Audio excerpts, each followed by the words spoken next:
Very good evening to all. Welcome to Spardha Kashi online classes. Audio video ಎರಡು clear ಆಗಿದೆನಾ? ಎರಡು correct ಆಗಿದೆನಾ? ಒಂದ್ಸಲ ಓಕೆ ಅಂತ ಹಾಕಿ.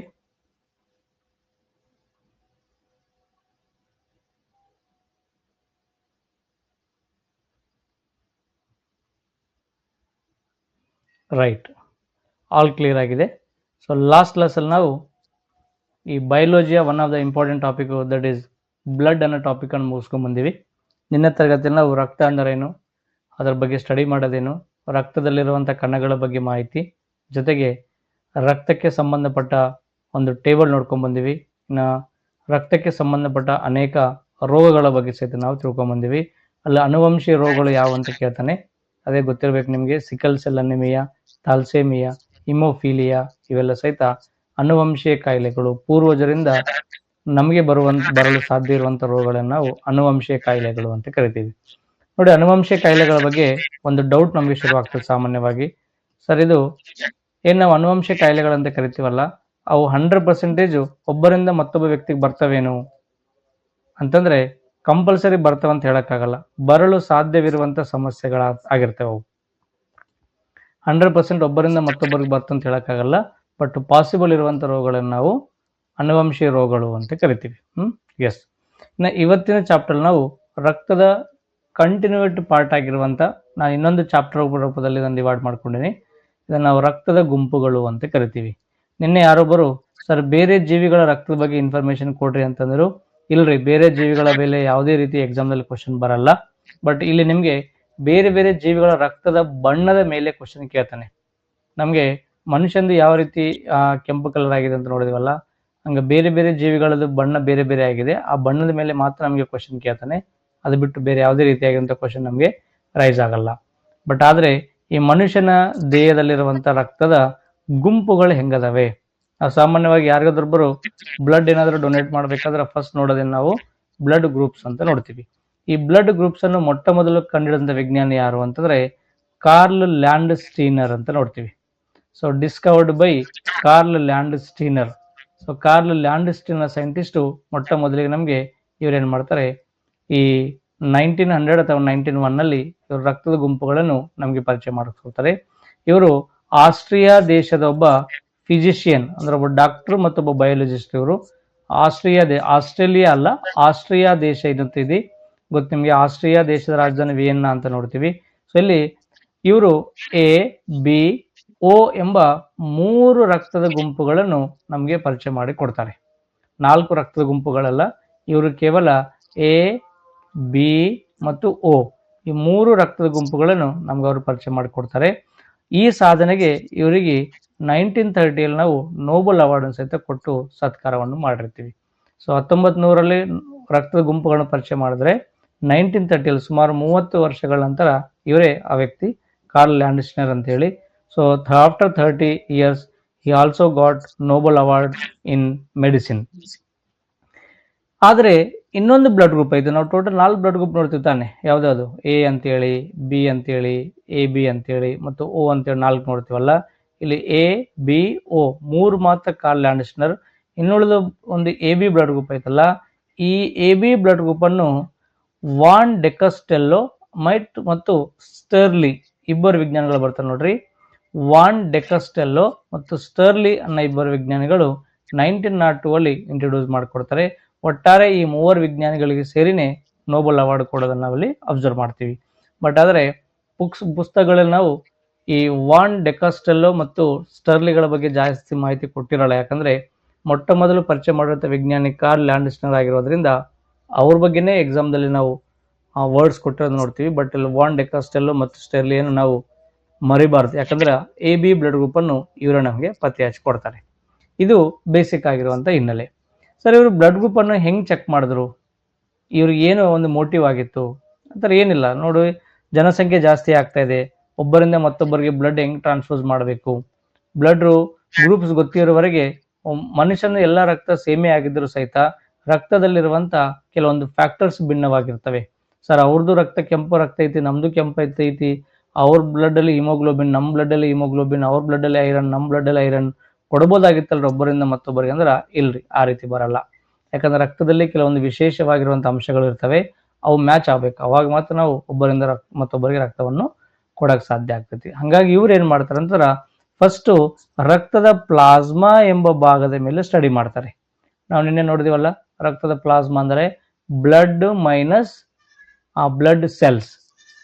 RBC WBC ಪ್ಲೇಟ್ಲೆಟ್ಸ್ ಅನ್ನು ರಿಮೂವ್ ಮಾಡಿಬಿಟ್ರೆ ಕೇವಲ ರಕ್ತವನ್ನು ನಾವು ಪ್ಲಾಸ್ಮಾ ಅಂತ ಕರೆದೀವಿ. ಈ ಪ್ಲಾಸ್ಮಾದಲ್ಲಿ ಸುಮಾರು 90 to 95% ವಾಟರು, ಇನ್ನುಳಿದ 5% vitamins, proteins, carbohydrates, hormones, enzymes ಬೇರೆ ಬೇರೆ ಇರ್ತವೆ. ಅವುಗಳನ್ನು ಟ್ರಾನ್ಸ್ಪೋರ್ಟ್ ಮಾಡೋದೇ ಪ್ಲಾಸ್ಮಾದ ಕೆಲಸ ಅಂತ ನಾವು ನಿನ್ನೆ ತರಗತಿಯಲ್ಲಿ ನೋಡ್ಕೊಂಡಿವಿ. ಈ ಪ್ಲಾಸ್ಮಾದಲ್ಲಿ ಎರಡು ವಿಶೇಷ ರೀತಿಯಾಗಿರುವಂಥ ಪ್ರೋಟೀನ್ಗಳನ್ನು ನೋಡ್ತಾರೆ. ಅವುಗಳನ್ನೇ ಆಂಟಿಬಾಡಿ ಎ, ಆಂಟಿಬಾಡಿ ಬಿ ಅಂತ ಕರೆದಾರೆ. ಇವು ಏನಾಗಿದ್ದಾವೆ ಅಂತಂದ್ರೆ, ಆಂಟಿಬಾಡಿಗಳು ಏನಾಗಿದ್ದಾವೆ ಅಂದ್ರೆ ರಾಸಾಯನಿಕವಾಗಿ ಪ್ರೋಟೀನ್ಗಳಾಗಿದ್ದಾವೆ. ಏನಾಗಿದ್ದಾವೆ? ಪ್ರೋಟೀನ್ಗಳಾಗಿದ್ದಾವೆ.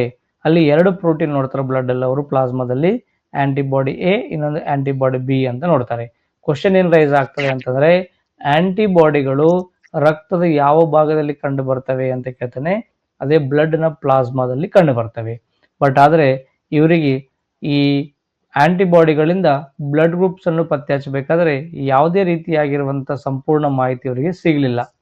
ಮತ್ತೆ ಸ್ವಲ್ಪ ದಿನಗಳ ನಂತರ ಬ್ಲಡ್ನ RBC ಸೆಲ್ ಬಗ್ಗೆ ಸ್ಟಡಿ ಮಾಡ್ತಾರೆ. ರೆಡ್ ಬ್ಲಡ್ ಸೆಲ್ ಐತಲ್ಲ, ಆ ಸೆಲ್ ಬಗ್ಗೆ ಸ್ಟಡಿ ಮಾಡ್ಕೊಂಡಾಗ ಆ RBC ಸೆಲ್ ಮೇಲೆ, ಇದೊಂದು RBC ಐತಿ, ಈ RBC ಸೆಲ್ ಮೇಲೆ ಅವ್ರಿಗೊಂದು ವಿಶೇಷವಾಗಿರುವಂಥ ಎರಡು ರಚನೆಗಳು ಕಂಡು ಬರ್ತವೆ. ಅವುಗಳನ್ನೇ ಅವನು ಆಂಟಿಜನ್ಸ್ ಅಂತ ಕರೆದಾನೆ. ಸೊ ಎರಡು ಆಗಿರೋದ್ರಿಂದ ಆಂಟಿಜನ್ ಎ, ಇನ್ನೊಂದು ಆಂಟಿಜನ್ ಬಿ ಅಂತ ಕರಿತಾನೆ.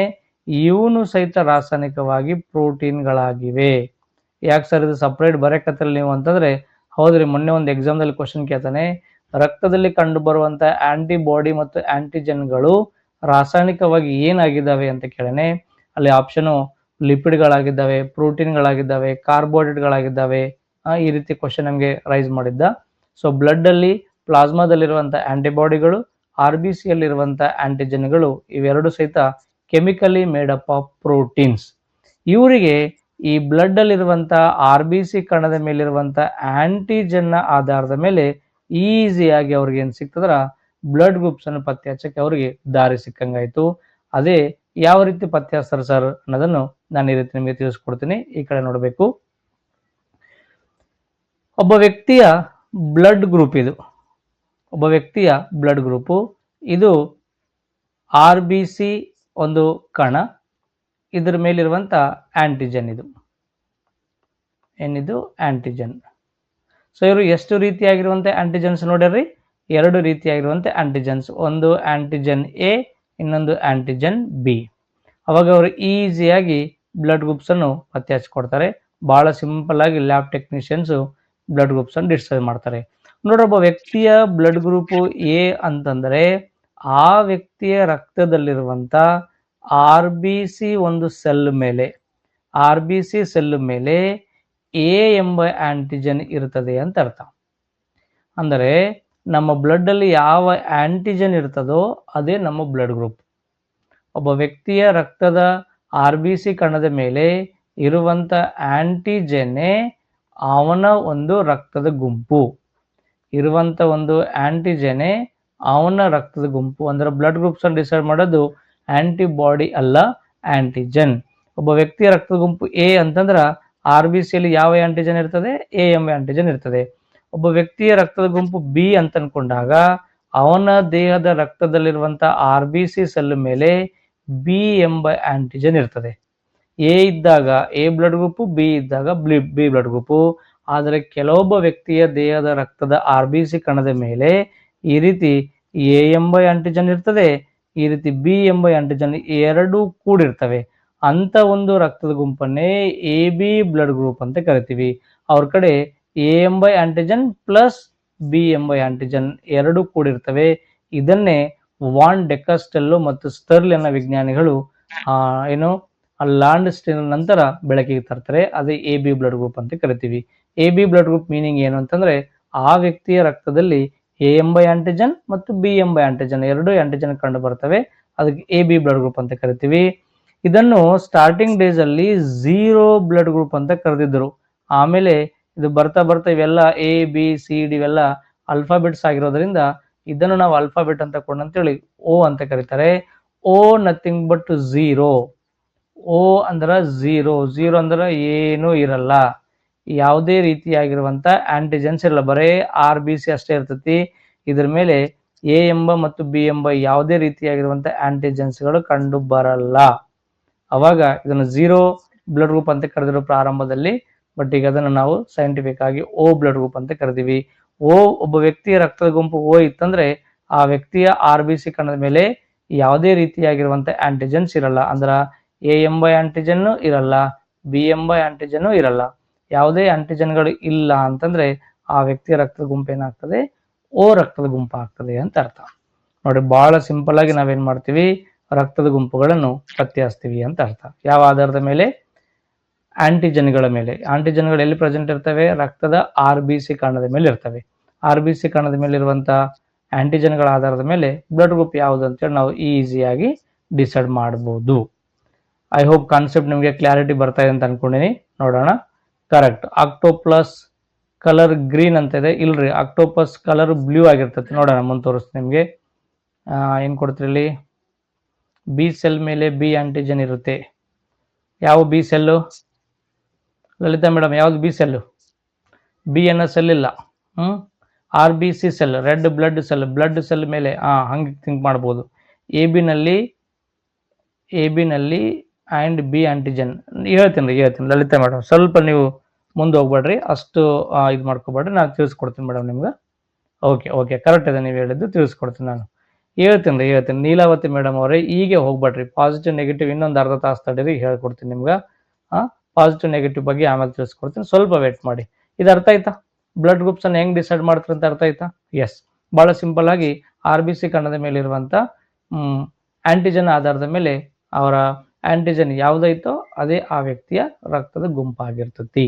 ಎ ಎಂಬ ಆಂಟಿಜನ್ ಇದ್ದರೆ ಎ ಬ್ಲಡ್ ಗ್ರೂಪು, ಬಿ ಎಂಬ ಆಂಟಿಜನ್ ಇದ್ದರೆ ಬಿ ಬ್ಲಡ್ ಗ್ರೂಪು, ಎ ಮತ್ತು ಬಿ ಎರಡು ಇದ್ದರೆ AB ಬ್ಲಡ್ ಗ್ರೂಪ್. ಯಾವುದೇ ಆಂಟಿಜನ್ಗಳು ಇರಲಿಲ್ಲ ಅಂತಂದ್ರೆ ಅದನ್ನು ನಾವು ಓ ಬ್ಲಡ್ ಗ್ರೂಪ್ ಅಂತ ಕರಿತೀವಿ. ಸ್ಟಾರ್ಟಿಂಗ್ ಡೇಸ್ ಅಲ್ಲಿ ಅದನ್ನು ಅವರು ಝೀರೋ ಬ್ಲಡ್ ಗ್ರೂಪ್ ಅಂತ ಕರೆದ್ರಂತೆ, ಬಟ್ ಅದ ನಂತರ ಅದನ್ನು ನಾವೇನಂತ ಕರೆದಿವಿ, ಓ ಬ್ಲಡ್ ಗ್ರೂಪ್ ಅಂತ ಕರೆದಿವಿ.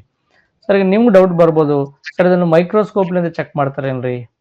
ಇಲ್ರಿ, ಮೈಕ್ರೋಸ್ಕೋಪ್ ಇಂದ ಚೆಕ್ ಮಾಡಕ್ ಹೋದ್ರೆ ತುಂಬಾ ಟೈಮ್ ಹತ್ತತಿ. ಇನಿಷಿಯಲ್ ಡೇಸ್ ಅಲ್ಲಿ ಮೈಕ್ರೋಸ್ಕೋಪ್ಲಿಂದ ಚೆಕ್ ಮಾಡಿದ್ರು ಸಹಿತ ನಂತರ ದಿನಗಳಲ್ಲಿ ಆ ಬ್ಲಡ್ ಗ್ರೂಪ್ಸ್ ಅನ್ನು ಪತ್ತೆ ಹಚ್ಚಬೇಕಾದ್ರೆ ಒಂದು ಕೆಮಿಕಲ್ ಅನ್ನು ತಯಾರು ಮಾಡ್ತಾರೆ. ಈ ಕೆಮಿಕಲ್ ಹೆಸರನ್ನೇ ಆಂಟಿ ಸೆರಾಗಳು ಅಂತ ಕರಿತೀವಿ. ಯಾವ ಸೆರಗಳು? ಆಂಟಿ ಸೆರಗಳು. ಇಲ್ಲಿ ಬರ್ದೆ ನೋಡಿ ನಾನು. ಬ್ಲಡ್ ಗ್ರೂಪ್ಸ್ ಅನ್ನು ಹೆಂಗ್ ಡಿಟರ್ಮಿನೇಷನ್ ಮಾಡ್ತಾರೆ, ಹೆಂಗ್ ಪತ್ತೆ ಹಚ್ತಾರೆ ಅಂತಂದ್ರೆ, ನೋಡಿ, ಬ್ಲಡ್ ಗ್ರೂಪ್ ಅನ್ನು ಪತ್ತೆ ಹಚ್ಚಬೇಕಾದ್ರೆ ಹಾರ್ಡ್ಲಿ 10 ರಿಂದ 20 ಸೆಕೆಂಡ್ ಸಾಕಷ್ಟೇ. ಲೈವ್ ಆಗಿ ಕೆಲವೊಬ್ಬರು ನೋಡಿರ್ಬೋದು, ಯಾರು ಲೈವ್ ಆಗಿ ನೋಡಿಲ್ಲೋ ಭಾಳ ದೊಡ್ಡದೇನಿರಲ್ರಿ, ಒಂದು 20 ಸೆಕೆಂಡ್ನಾಗೆ ನಮ್ಮ ಬ್ಲಡ್ ಗ್ರೂಪ್ ಏನಾಗ್ತತಿ, ಡಿಸೈಡ್ ಆಗ್ತತಿ. ಸೊ ಪ್ರತಿ ಸಲ ವ್ಯಕ್ತಿಯ ರಕ್ತವನ್ನು ಮೈಕ್ರೋಸ್ಕೋಪ್ಲಿಂದನೇ ಚೆಕ್ ಮಾಡಲ್ರಿ. ಏನ್ ಮಾಡ್ತಾರೆ, ಆಂಟಿಸೆರಾ ಅಂತೇಳಿ 3 ಕೆಮಿಕಲ್ಗಳನ್ನು ಕಂಡುಹಿಡ್ತಾರೆ. ಒಂದು ಆಂಟಿಸೆರಾ ಎ, ಇನ್ನೊಂದು ಆಂಟಿಸೆರಾ ಬಿ, ಇನ್ನೊಂದು ಆಂಟಿಸೆರಾ ಡಿ ಅಂತ ಕರೀತಾರೆ. ಏನ್ ಸರ್ ಇವು ಆಂಟಿಸೆರಾಗಳಂತಂದ್ರೆ ರಕ್ತದ ಗುಂಪನ್ನು ಪತ್ತೆ ಹಚ್ಚಲು ಬಳಸುವಂತ ರಾಸಾಯನಿಕ ವಸ್ತುಗಳು. So these chemicals are useful in the determination of blood group ಅಂತ ನೋಡ್ತೀವಿ. ಸೊ ಇದಕ್ಕೆ ಬ್ಲೂ ಕಲರ್ ಇತ್ತಂದ್ರ ಎ ಎಂಬ ಆಂಟಿಜನ್, ಇಲ್ಲಿ ಚಿತ್ರ ಹಾಕಿ ನಿಮಗೆ. ಯೆಲ್ಲೋ ಕಲರ್ ಇತ್ತಂದ್ರ ಬಿ ಎಂಬ ಆಂಟಿಜನ್, ಮತ್ತು ಯಾವುದೇ ರೀತಿಯ ಕಲರ್ ಇರಲಿಲ್ಲ, ಕಲರ್ಲೆಸ್ ಆಗಿತ್ತು ಅಂದ್ರೆ ಅದನ್ನ ನಾವು ಆಂಟಿಜನ್ ಡಿ ಅಂತ ಕರಿತೀವಿ. ಸರಿ, ಡಿ ಯಾಕೆ ಬಂತು ಅನ್ನೋದನ್ನು ಒಂದು 15 ನಿಮಿಷ ತಡ್ಕೊಳ್ಳಿ. ಡಿ ಬಗ್ಗೆ ನಿಮ್ಗೆ ಆಮೇಲೆ ಹೇಳ್ತೀನಿ. ಇದು ಡಿ ಈಗ ಸದ್ಯಕ್ಕೆ ಬ್ಯಾಡ್. ಈಗ ನಿಮ್ಗೆ 2 ಇನ್ಫಾರ್ಮೇಶನ್ ಕೊಡಬೇಕಾಗಿತ್ತು, ಒಂದು ಆಂಟಿಸೆರಾ ಎ, ಇನ್ನೊಂದು ಆಂಟಿಸೆರಾ ಬಿ. ನೋಡ್ರಿ, ಬಹಳ ಸಿಂಪಲ್ ಆಗಿ ಇಲ್ಲೊಂದು ಅಬ್ಸರ್ವ್ ಮಾಡಬೇಕು ಸ್ವಲ್ಪ. ಇದು ನೀವು ಯಾವಾಗಾರ ಬ್ಲಡ್ ಗ್ರೂಪ್ ಅನ್ನು ಪತ್ತೆ ಹಚ್ಚಕ್ ಹೋದಾಗ ಫಸ್ಟ್ ಏನ್ ಮಾಡ್ತಾರೆ, ನಮ್ಮ ಫಿಂಗರ್ ಈ ರೀತಿ ಬಹಳ ಟೈಟ್ ಮಾಡಿ ಒಂದು ಸೂಜಿಂಗ್ ಚುಚ್ಚಿಬಿಟ್ಟು ಒಂದು ಗ್ಲಾಸ್ ಮೇಲೆ 2-3 ಬ್ಲಡ್ ಸ್ಯಾಂಪಲ್ ತಗೋತಾರೆ, ಬ್ಲಡ್ ಡ್ರಾಪ್ಸ್ ತಗೊಂಡ್ಬಿಡ್ತಾರೆ ಅಷ್ಟೇ. ಅದಕ್ಕೇನು ಬಹಳ MLಗಳಷ್ಟು 10 ml 20 ml ಬ್ಲಡ್ ಬೇಕಾಗಿಲ್ಲ, ಬರೀ ಒಂದು 2-3 ಚುಕ್ಕಿ ಸಾಕು ಅವರಿಗೆ. ಸೊ ಹಂಗೇನ್ ಮಾಡ್ತಾರೆ, ಇದೊಂದು ಗ್ಲಾಸ್ ಸ್ಲೈಡ್, ಇದೊಂದು ಗಾಜಿನ ಫಲಕ ರೂಪದಲ್ಲಿ ಇರ್ತತಿ. ಇದಕ್ಕೆ ಏನ್ ಮಾಡ್ತಾರೆ ಅವರು, ಇಲ್ಲೊಂದು ಬ್ಲಡ್ ಡ್ರಾಪ್ ಐತಿ, ಇದೊಂದು ಬ್ಲಡ್ ಡ್ರಾಪ್ ಐತಿ ಅಂತ ಹೇಳಿರಿ. ಅವಾಗ ಏನ್ ಮಾಡ್ತಾರೆ, ಈ ರಕ್ತಕ್ಕೆ ಆಂಟಿಸೆರಾ ಎ ಹಾಕಿ ನೋಡ್ತಾರೆ. ಏನಾಗ್ತಾರೆ, ಫಸ್ಟ್ ಸ್ಟಾರ್ಟ್ ಆಗದೆ ಆಂಟಿಸೆರಾ ಎಲಿಂದ ಸ್ಟಾರ್ಟ್ ಆಗ್ತತಿ. ಈ ಬಾಟಲ್ ಬಿಚ್ಚಿಬಿಟ್ಟು ಪೋಲಿಯೋ ಬಾಟಲ್ ಹೆಂಗಿರ್ತಲ್ಲ ಹಂಗೆ ಒಂದ್ 2 ಡ್ರಾಪ್ ಹಿಂಗ ಮ್ಯಾಲ್ ಗ್ಲಾಸ್ ತಗೊಂಡು 2 ಡ್ರಾಪ್ ಹಿಂಗ ಅದನ್ನ ಬಿಡ್ತಾರೆ. 1-2 ಹನಿ ಆ ರಕ್ತದಾಗ ಬಂದು ಬೀಳ್ತತಿ. ಬಿದ್ದಾಗ ಆ ರಕ್ತದಲ್ಲಿ ಯಾವುದೇ ಚೇಂಜಸ್ ಆಗ್ಲಿಲ್ಲ, ರಕ್ತಾಗೆ ಉಳ್ಕೊಂಡ್ಬಿಡ್ತು. So we are not observing any changes in that particular blood drop ಅಂದರೆ ಅವಾಗ ನೀವು ಯಾವ ಆಂಟಿಸೆರ ಹಾಕಿದಿರೋ ಆ ಅಂಥದೇ ಆಂಟಿಜನ್ ಅದರೊಳಗಡೆ ಇಲ್ಲ ಅಂತ ಅರ್ಥ. ಅಂದ್ರೆ ನೀವು ಎ ಎಂಬ ಆಂಟಿಸೆರ ಹಾಕಿರ್ತಾನೆ, ಅವಾಗ ಈ ರೀತಿ ಬ್ಲಡ್ ಅಲ್ಲಿ ಯಾವುದೇ ಚೇಂಜಸ್ ಆಗಲಿಲ್ಲ ಅಂತಂದ್ರೆ ಇದ್ರೊಳಗಡೆ ಎ ಇಲ್ಲ ಅಂತ ಅರ್ಥ. ಅವಾಗ ನಾವು ಮುಂದೆ ಹೋಗ್ಬೇಕು, ನಿಮ್ ಬ್ಲಡ್ ಗ್ರೂಪ್ ಎ ಅಲ್ಲ ಅಂತ ಗೊತ್ತಾಯ್ತು, ಆಯ್ತು ನೋಡ್ರಿ ಬಿ ಅಂತ ಕೊಡಕ್ಕಾಗಲ್ಲ, ಗೊತ್ತಿಲ್ಲ ಮುಂದೆ ಬಿನೂ ಇರ್ಲಕ್ಕಿಲ್ಲ, ಹೌದಾನೆ? ಅವಾಗ ಏನು ಇಲ್ಲ ಬಿನೂ ಇಲ್ಲ ಅಂದ್ರೆ ಏನ್ ಡಿಸೈಡ್ ಮಾಡ್ತಾರೆ ಡಾಕ್ಟರ್ಸ್? ಓ ಅಂತ ಹೇಳ್ಕೊಡ್ತಾರೆ. ಅವಾಗ ಇದು ನೋಡಿಲ್ಲ. ನೆಕ್ಸ್ಟ್ ಬಿ ಎಂಬ ಆಂಟಿಸೆರ ಇದೇ ಬ್ಲಡ್ ಡ್ರಾಪ್ ಹಾಕಿದಾಗ ಒಂದ್ 2 ಸೆಕೆಂಡ್ ಒಂದು ಟೂತ್ ಸ್ಟಿಕ್, ಊಟ ಮಾಡಿದ್ಮೇಲೆ ಹಲ್ಲುಗಳಲ್ಲಿ ಕಡ್ಡಾಡಿಸ್ತಾರೆ ನೋಡ್ರಿ, ಅಂತ ಒಂದು ಸ್ಟಿಕ್ ತಗೊಂಡು ಏನ್ ಮಾಡ್ತಾರೆ, ಇದಕ್ಕೆ ಈ ರೀತಿ ಕೆಳಗೆ ಮೇಲೆ ಹಿಂಗೆ ಮೂಮೆಂಟ್ ಮಾಡಿ ನೋಡ್ತಾರೆ. ಮೂಮೆಂಟ್ ಮಾಡಿ ನೋಡಿದ ತಕ್ಷಣ ಈ ರೀತಿ ರಕ್ತ ಹೆಪ್ಪುಗಟ್ಟಿರುವ ಹಾಗೆ ಕಾಣ್ತಾ ಇತ್ತು ಅಂತ ತಿಳ್ಕೊರಿ. ಬ್ಲಡ್ ಈ ರೀತಿ ಏನಾದ್ರೆ ಕ್ಲಾಟ್ ಆದಂಗ ಕಾಣ್ತಾ ಇತ್ತು. ಎಲ್ಲಿ ಕ್ಲಾಟ್ ಆಗಿದೆ? ಇಲ್ಲಿ ನೋಡ್ರೆ ಬ್ಲಡ್ ಕ್ಲಾಟ್ ಆಗಿದೆ ಕಾಣತ್ತಲ್ಲ, ಚುಕ್ಕಿ ಕಾಣತ್ತಲ್ಲ, ಈ ರೀತಿ ರಕ್ತ ಹೆಪ್ಪುಗಟ್ಟಿದಂಗೆ ಕಾಣ್ತಾ ಇತ್ತು ಅಂತಂದ್ರೆ ಒಟ್ಟ ರಕ್ತದಲ್ಲಿ ಬದಲಾವಣೆ ಆಯ್ತು ಅಂದ್ರೆ ಅವಾಗ ಯಾವ ಆಂಟಿಸೆರ ಹಾಕಿದಾಗ ಅದು ಬದಲಾಯಿತೋ ಅದೇ ಆಂಟಿಜನ್ ಇದೆ ಅಂತ ಅರ್ಥ. ಅಂದ್ರೆ ಎ ಹಾಕಿದಾಗ ಬದಲಾಗಿಲ್ಲ ತಾನೆ, ಅಂದ್ರೆ ಎ ಇಲ್ಲ ಅಂತ ಅರ್ಥ. ಅವಾಗ ಬಿ ಹಾಕಿದಾಗ ಬದಲಾಯಿತು ಅಂತಂದ್ರೆ ಎಸ್, ಅವಾಗ ನಮ್ಗೆ ನಮ್ಮ ಬ್ಲಡ್ ಅಲ್ಲಿ ಬಿ ಎಂಬ ಆಂಟಿಜನ್ ಇದೆ ಅಂತ ಅರ್ಥ. ಹೇಳಿದ ಅರ್ಥ ಆಯ್ತಾ? ಎಸ್. ಅವಾಗ ನಮ್ಗೆ ಎ ಒಂದ್ ವೇಳೆ ಬಂದಿಲ್ಲ ಅಂದ್ರೆ ಬಿ ಬಂತು ಅಂತ ನಿಮ್ ಬ್ಲಡ್ ಗ್ರೂಪ್ ಯಾವ್ದಂತ ಕೊಡ್ತಾರ? ಬಿ ಅಂತ ಕೊಡ್ತಾರ. ಎ ಲಿಂದನೂ ಚೇಂಜ್ ಆಗಿರ್ಲಿಲ್ಲ, ಬಿ ಲಿಂದನೂ ಚೇಂಜ್ ಆಗ್ಲಿಲ್ಲ ಅಂತಂದ್ರೆ ನಿನ್ ಕಡೆ ಏನೂ ಆಂಟಿಜನ್ ಇಲ್ಲ, ಬಿನೂ ಆಂಟಿಜನ್ ಇಲ್ಲ. ಆವಾಗ ನಿನ್ ಬ್ಲಡ್ ಗ್ರೂಪ್ ಏನಾಗ್ತದ್ರಿ? ಓ ಎಂಬ ಬ್ಲಡ್ ಗ್ರೂಪ್ ಆಗ್ತತಿ. ಕೇವಲ ಎ ಲಿಂದನೇ ಚೇಂಜಸ್ ಆಯ್ತು ಅಂದ್ರೆ ಎ ಬ್ಲಡ್ ಗ್ರೂಪ್, ಕೇವಲ ಬಿ ಲಿಂದ ಚೇಂಜಸ್ ಆದ್ರೆ ಬಿ ಬ್ಲಡ್ ಗ್ರೂಪ್, ಎ ಲಿಂದ ಮತ್ತು ಬಿ ಲಿಂದ ಎರಡರಿಂದನೂ ರಕ್ತ ಬದಲಾವಣೆಯಾಗಿ ಈ ರೀತಿ ಹೆಪ್ಪುಗಟ್ಟಿತ್ತು ಅಂತಂದ್ರೆ ಎರಡು ಆಂಟಿಜನ್ಗಳಿದ್ದಂಗ. ಯಾವುದೇ ರೀತಿಯ ಬದಲಾವಣೆ ಆಗಲಿಲ್ಲ ಬ್ಲಡ್ ಅಲ್ಲಿ. ಎ ಎಂಬ ಆಂಟಿಸೆರ ಬಿ ಎಂಬ ಆಂಟಿಸೆರ ಎರಡೂ ಆಂಟಿಸೆರಗಳು ಹಾಕಿದಾಗಲೂ ಸಹಿತ ಆ ರಕ್ತದಲ್ಲಿ ನಮ್ಗೆ ಯಾವುದೇ ವ್ಯತ್ಯಾಸ ಕಾಣ್ತಾ ಇಲ್ಲ ಅಂತಂದ್ರೆ ಅವಾಗ ನಾವು ಅರ್ಥ ಮಾಡ್ಕೋಬೇಕು ಇದ್ರೊಳಗೆ ಯಾವುದೇ ಆಂಟಿಜನ್ ಇಲ್ಲ. ಅಂದ್ರೆ ನಾನು ಬ್ಲಡ್ ಗ್ರೂಪ್ ಯಾವುದು ಅಲ್ಲ ಅಂತಲ್ಲ, ಯಾವುದು ಇಲ್ಲ ಅಂತಂದ್ರೆ ಯಾವ್ದು ಅರ್ಥ? ನಮ್ದು ಝೀರೋ ನಥಿಂಗ್ ಬಟ್ ಓ ಎಂಬ ಬ್ಲಡ್ ಗ್ರೂಪ್ ಅಂತ ಅರ್ಥ. ಅರ್ಥ ಆಯ್ತಾ? ಎಸ್. ಬಹಳ ಸಿಂಪಲ್ ಆಗಿ ಈ ರೀತಿ ನೋಡ್ಬೋದು. ಒಬ್ಬ ವ್ಯಕ್ತಿಯ ರಕ್ತದ ಗುಂಪು ಎ ಇದ್ದಾಗ ಇಲ್ಲಿ ನೋಡ್ರಿ, ಇವು ಪಿಂಕ್ ಕಲರ್ ಕಾಣತ್ತವಲ್ರಿ, ಈ ಪಿಂಕ್ ಕಲರ್ ಇದ್ದಿದ್ದು ಎ ಎಂಬ ಆಂಟಿಜನ್. ಯಾವ ಆಂಟಿಜನ್? ಎ ಎಂಬ ಆಂಟಿಜನ್. ಅವಾಗ ನಿಮ್ ಬ್ಲಡ್ ಗ್ರೂಪ್ ಎ ಅಂದ್ರೆ ನಿನ್ನ ಆಂಟಿಜನ್ ಯಾವ್ದು ಇರ್ತತಿ? ಎ ಇರ್ತತಿ. ನಿನ್ನ ಬ್ಲಡ್ ಗ್ರೂಪ್ ಬಿ ಅಂತ ಬಂದಾಗ ನಿನ್ನ ಆಂಟಿಜನ್ ಯಾವುದು? ಈ ಬ್ಲೂ ಕಲರ್ ಚೌಕ್ ಕಾಣತ್ತಲ್ಲ, ಇದು ಬಿ ಎಂಬ ಆಂಟಿಜನ್ ಅಂತ ತಿಳ್ಕೊಳ್ಳಿ. ಅವಾಗ ಇದು ಬಿ ಬ್ಲಡ್ ಗ್ರೂಪ್. ನಿಂದು ಬ್ಲಡ್ ಗ್ರೂಪ್ ಎ ಮತ್ತು B, A B blood group ಇತ್ತಂದ್ರ ನಿನ್ನ ಬ್ಲಡ್ನಾಗ ಎ ಎಂಬ ಆಂಟಿಜನ್ಸ್ ಅದಾವ, ಬಿ ಎಂಬ ಆಂಟಿಜನ್ಸ್ ಅದಾವ, ಎ ಎಂಬ ಆಂಟಿಜನ್ಸ್, ಬಿ ಎಂಬ ಆಂಟಿಜನ್ಸ್ ಅದಾವ. ನಿನ್ನ ಬ್ಲಡ್ ಗ್ರೂಪ್ ಓ ಇತ್ತು ಅಂತಂದ್ರೆ ಅರ್ಥ ಮಾಡ್ಕೋಬೇಕು ಯಾವುದೇ ರೀತಿಯಾಗಿರುವಂತ ಆಂಟಿಜನ್ಸ್ ಇಲ್ಲ, ಬರೇ ಬ್ಲಡ್ ಅಷ್ಟೇ ಐತಿ. ಅದಕ್ಕೆ ರಕ್ತದ ಗುಂಪನ್ನು ಇಂಡಿಕೇಟ್ ಮಾಡುವಂತ ಯಾವುದೇ ರಕ್ತದ ಕಣಗಳು ನಮ್ಗಲ್ಲಿ ನೋಡಕ್ಕಾಗಲ್ಲ. ಅವಾಗ ನಮ್ಮ ಬ್ಲಡ್ ಗ್ರೂಪ್ ಯಾವ್ದಾಗ್ತತಿ? ಓ ಎಂಬ ಬ್ಲಡ್ ಗ್ರೂಪ್ ಅಂತ ಆಗ್ತತಿ. ಅರ್ಥ ಆಯ್ತಾ? ಹಾಸ್ಪಿಟಲ್ನಾಗ ಬ್ಲಡ್ ಗ್ರೂಪ್ಸ್ ಹೆಂಗ್ ಡಿಟರ್ಮಿನ್ ಮಾಡ್ತಾರೆ ಅಂತ ಹೇಳಿ ಬಹಳ ಸಿಂಪಲ್ ಆಗಿ ಒಂದೆರಡು ಡ್ರಾಪ್ ತಗೊಂಡ್ಬಿಟ್ಟು ಏನ್ ಮಾಡ್ತಾರೆ, ಕೇವಲ ಆಂಟಿಸೆರ ಎ ಆಂಟಿಸೆರ ಬಿ ಎರಡು ಕೆಮಿಕಲ್ ಗಳನ್ನ ಹಾಕಿ ಹಿಂಗ ಸ್ಟಿಕ್ ತಗೊಂಡು ಅಳ್ಳಾಡಿಸಿ ನೋಡ್ತಾರೆ. ಅವಾಗ ಏನಾದ್ರೂ ಚೇಂಜಸ್ ಆಯ್ತು ಅಂತಂದ್ರೆ ಅದೇ ಬ್ಲಡ್ ಗ್ರೂಪ್. ಏನು ಚೇಂಜಸ್ ಆಗ್ಲಿಲ್ಲ ಅಂತಂದ್ರೆ ಅಲ್ಲಿ ನೀವು ಹಾಕಿರುವಂತ ಆಂಟಿಸೆರ ಅದರ ಆಂಟಿಜನ್ಗೆ ಮ್ಯಾಚ್ ಆಗ್ಲಿಲ್ಲ, ಅದು ಇಲ್ಲ ಅಂತ ಇಂಡಿಕೇಟ್ ಮಾಡ್ತತಿ. ಅಂದ್ರೆ ನಮ್ಮ ಬ್ಲಡ್ ಗ್ರೂಪ್ ಪತ್ತೆ ಹಚ್ಚಬೇಕಾಗಿತ್ತು ಅಂದ್ರೆ, ನಮ್ಮ ಬ್ಲಡ್ ಗ್ರೂಪ್ ಗೊತ್ತಾಗ್ಬೇಕಾಗಿತ್ತು ಅಂದ್ರೆ ಬ್ಲಡ್ ಚೇಂಜ್ ಆಗ್ಬೇಕ್ರಿ. ಹಿಂಗ ಲಿಕ್ವಿಡ್ ರೂಪದಲ್ಲಿರುವಂತ ಬ್ಲಡ್ ಈ ರೀತಿ ಸಣ್ಣ ಸಣ್ಣ ಕಣಗಳಾಗಿ ಬದಲಾಗ್ತಿರ್ಬೇಕು. ಹಂಗಾದಾಗ ಅಂತ ಆಂಟಿಜನ್ ಇದೆ ಅಂತ ಅರ್ಥ. ಅರ್ಥ ಆಯ್ತಾ? ಸೊ ಈ ರೀತಿ ಸಿಂಪಲ್ ಆಗಿ ಏನ್ ಮಾಡ್ತಾರೆ, ಬ್ಲಡ್ ಗ್ರೂಪ್ ಗಳನ್ನು ಪತ್ತೆ ಹಚ್ತಾರೆ. ಬ್ಲಡ್ ಗ್ರೂಪ್ ಅನ್ನು ಪತ್ತೆ ಹಚ್ಚಬೇಕಾದ್ರೆ ಯಾವ ಆಂಟಿಸೆರ ಕೆಮಿಕಲ್ಸ್ ಯೂಸ್ ಮಾಡ್ತಾರೆ? ಆಂಟಿಸೆರಗಳನ್ನು ಬಳಸ್ತಾರೆ ಅಂತ ನೋಡ್ತೀವಿ. ಎಸ್, ಈ ರೀತಿ ಕ್ವಶನ್ ನಮ್ಗೆ ರೈಸ್ ಆಗ್ತವೆ, ನೋಡ್ಕೋಬೇಕು.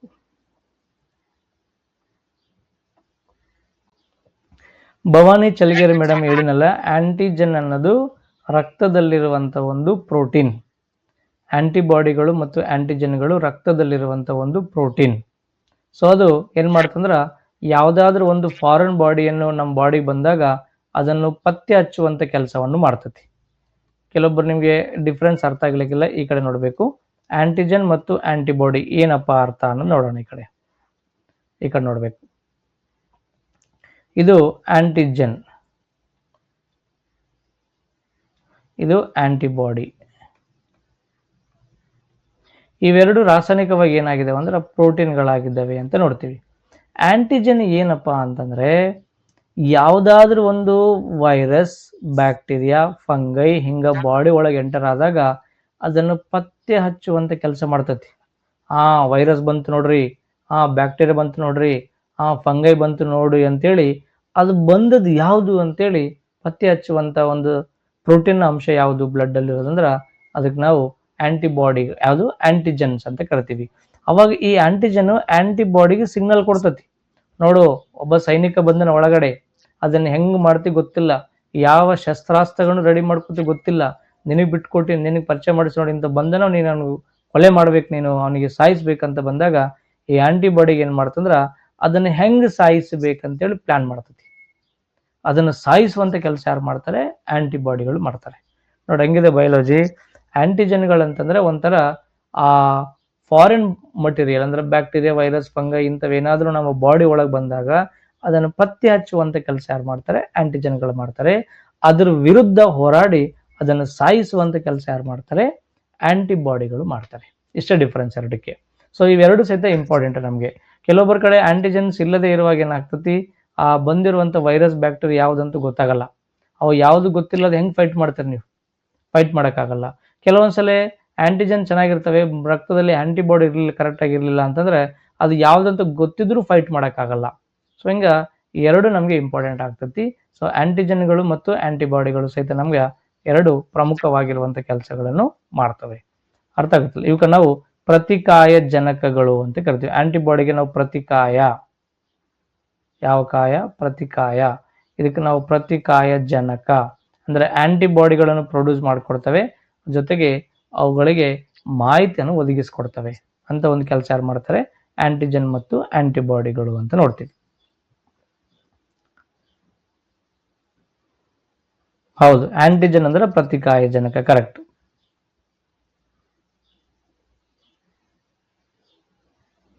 ರಾಧಾ ಆರ್ ಮೇಡಮ್ ಕೇಳ್ತಾರೆ, ಸರ್ ಎ ಬಿ ಇನ್ನೊಂದ್ಸಲ ಹೇಳಿ ಅಂತಾರೆ. ಎ ಬಿ ಅಂದ್ರೆ ಏನಿಲ್ಲ ಮೇಡಮ್, ನಿಮ್ಮ ರಕ್ತದಲ್ಲಿ RBC ಕಣದ ಮೇಲೆ ಎ ಎಂಬ ಆಂಟಿಜನ್ ಮತ್ತು ಬಿ ಎಂಬ ಆಂಟಿಜನ್ ಎರಡು ಆಂಟಿಜನ್ಗಳು ಇದ್ದರೆ ಅದನ್ನು ನಾವು ಎ ಬಿ ರಕ್ತದ ಗುಂಪು ಅಂತ ಕರಿತೀವಿ.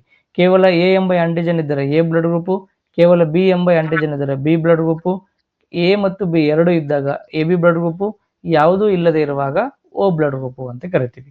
ಇಷ್ಟೇ concept.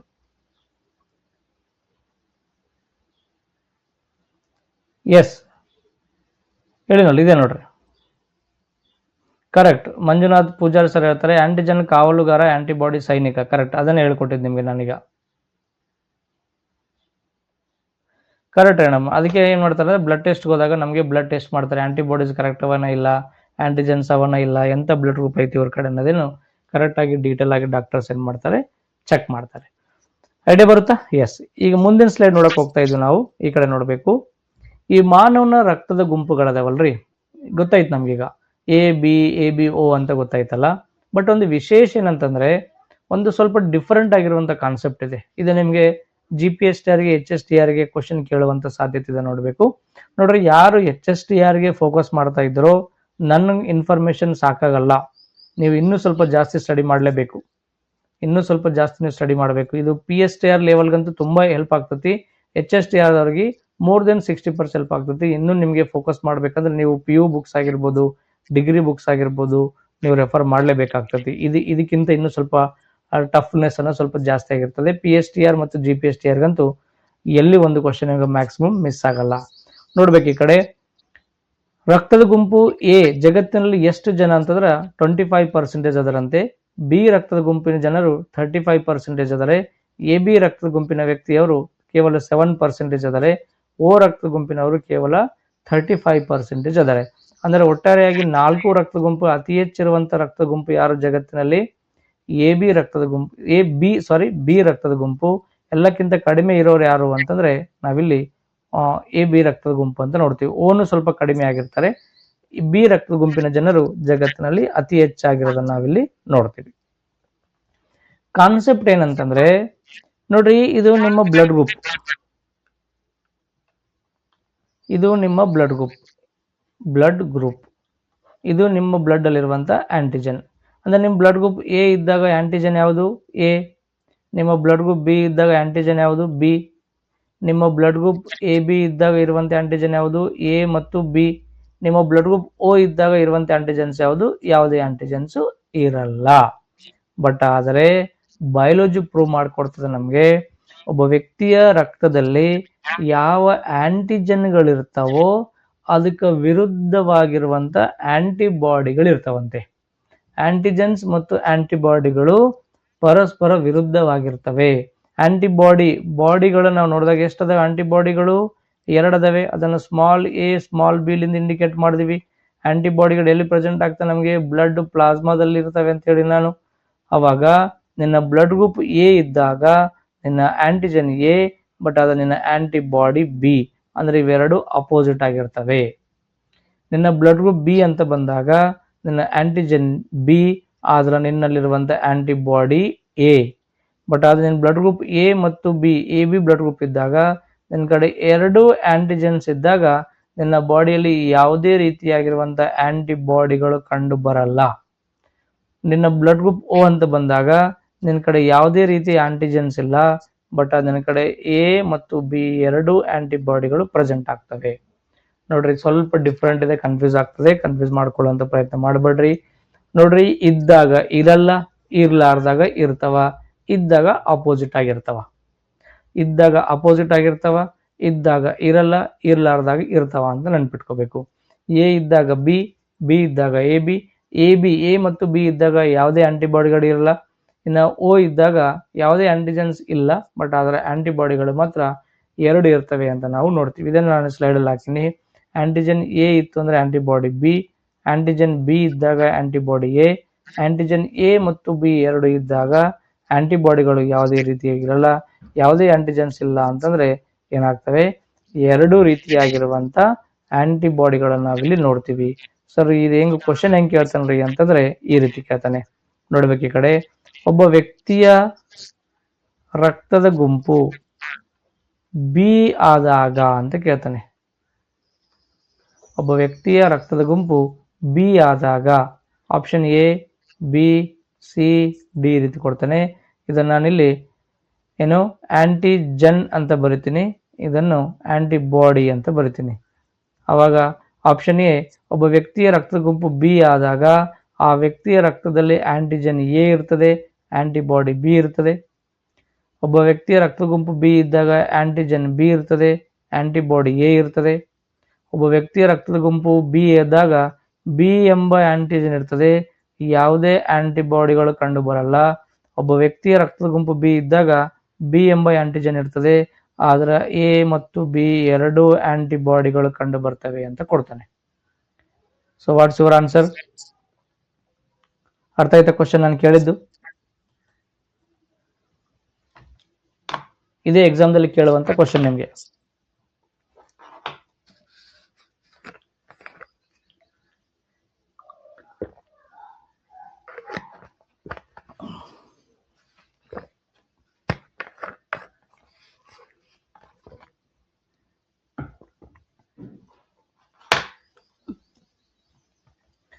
Very good, very good. ಎಲ್ಲರೂ ಆಲ್ಮೋಸ್ಟ್ ಕರೆಕ್ಟ್ ಆನ್ಸರ್ ಮಾಡ್ತಾ ಇದ್ರಿ.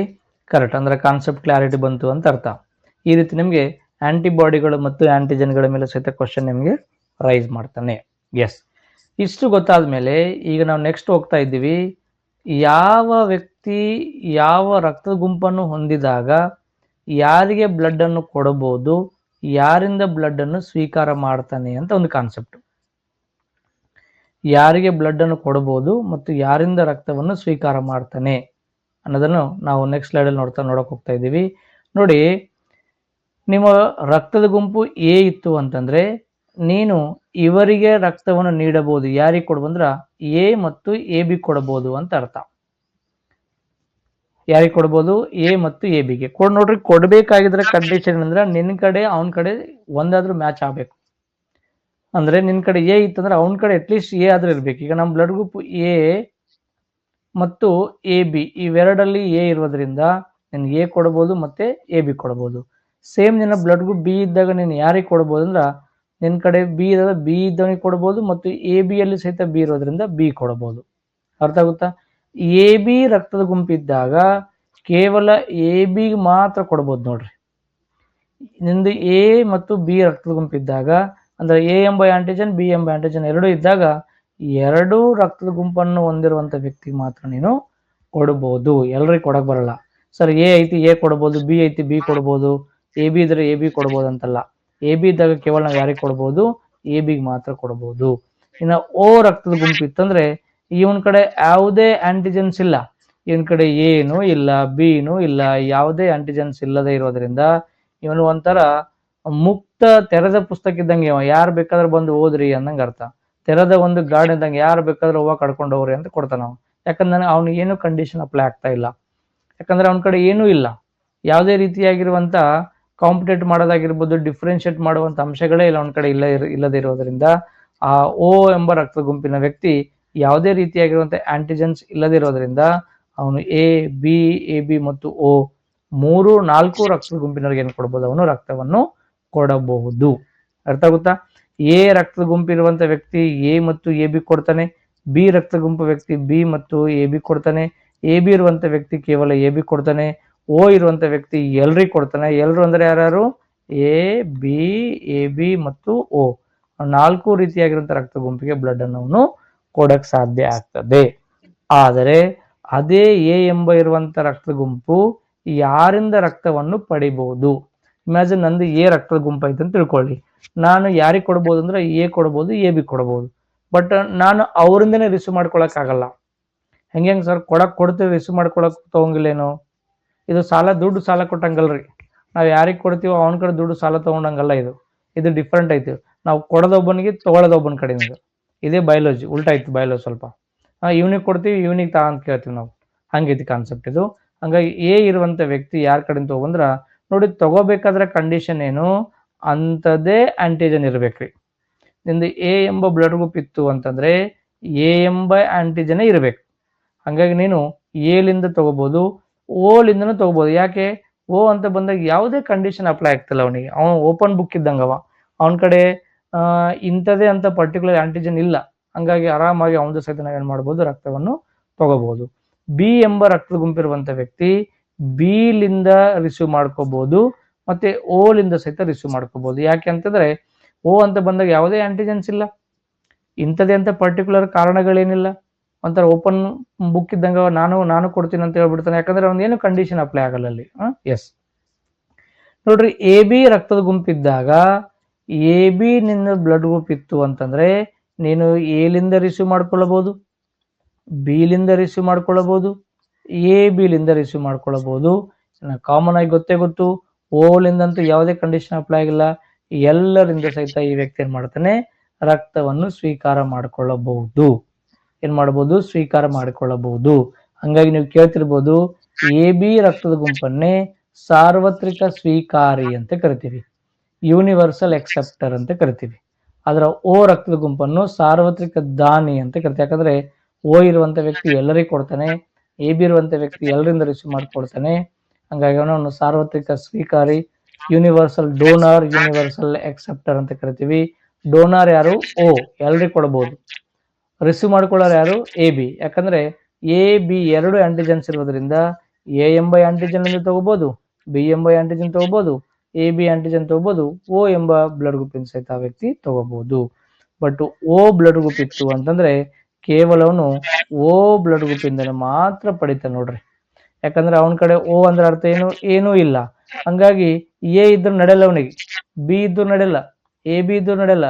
ಹಂಗ ಏನೂ ಇರ್ಲಾರ್ದ ರಕ್ತ ಗುಂಪೆ ಬೇಕು ಅವನಿಗೆ.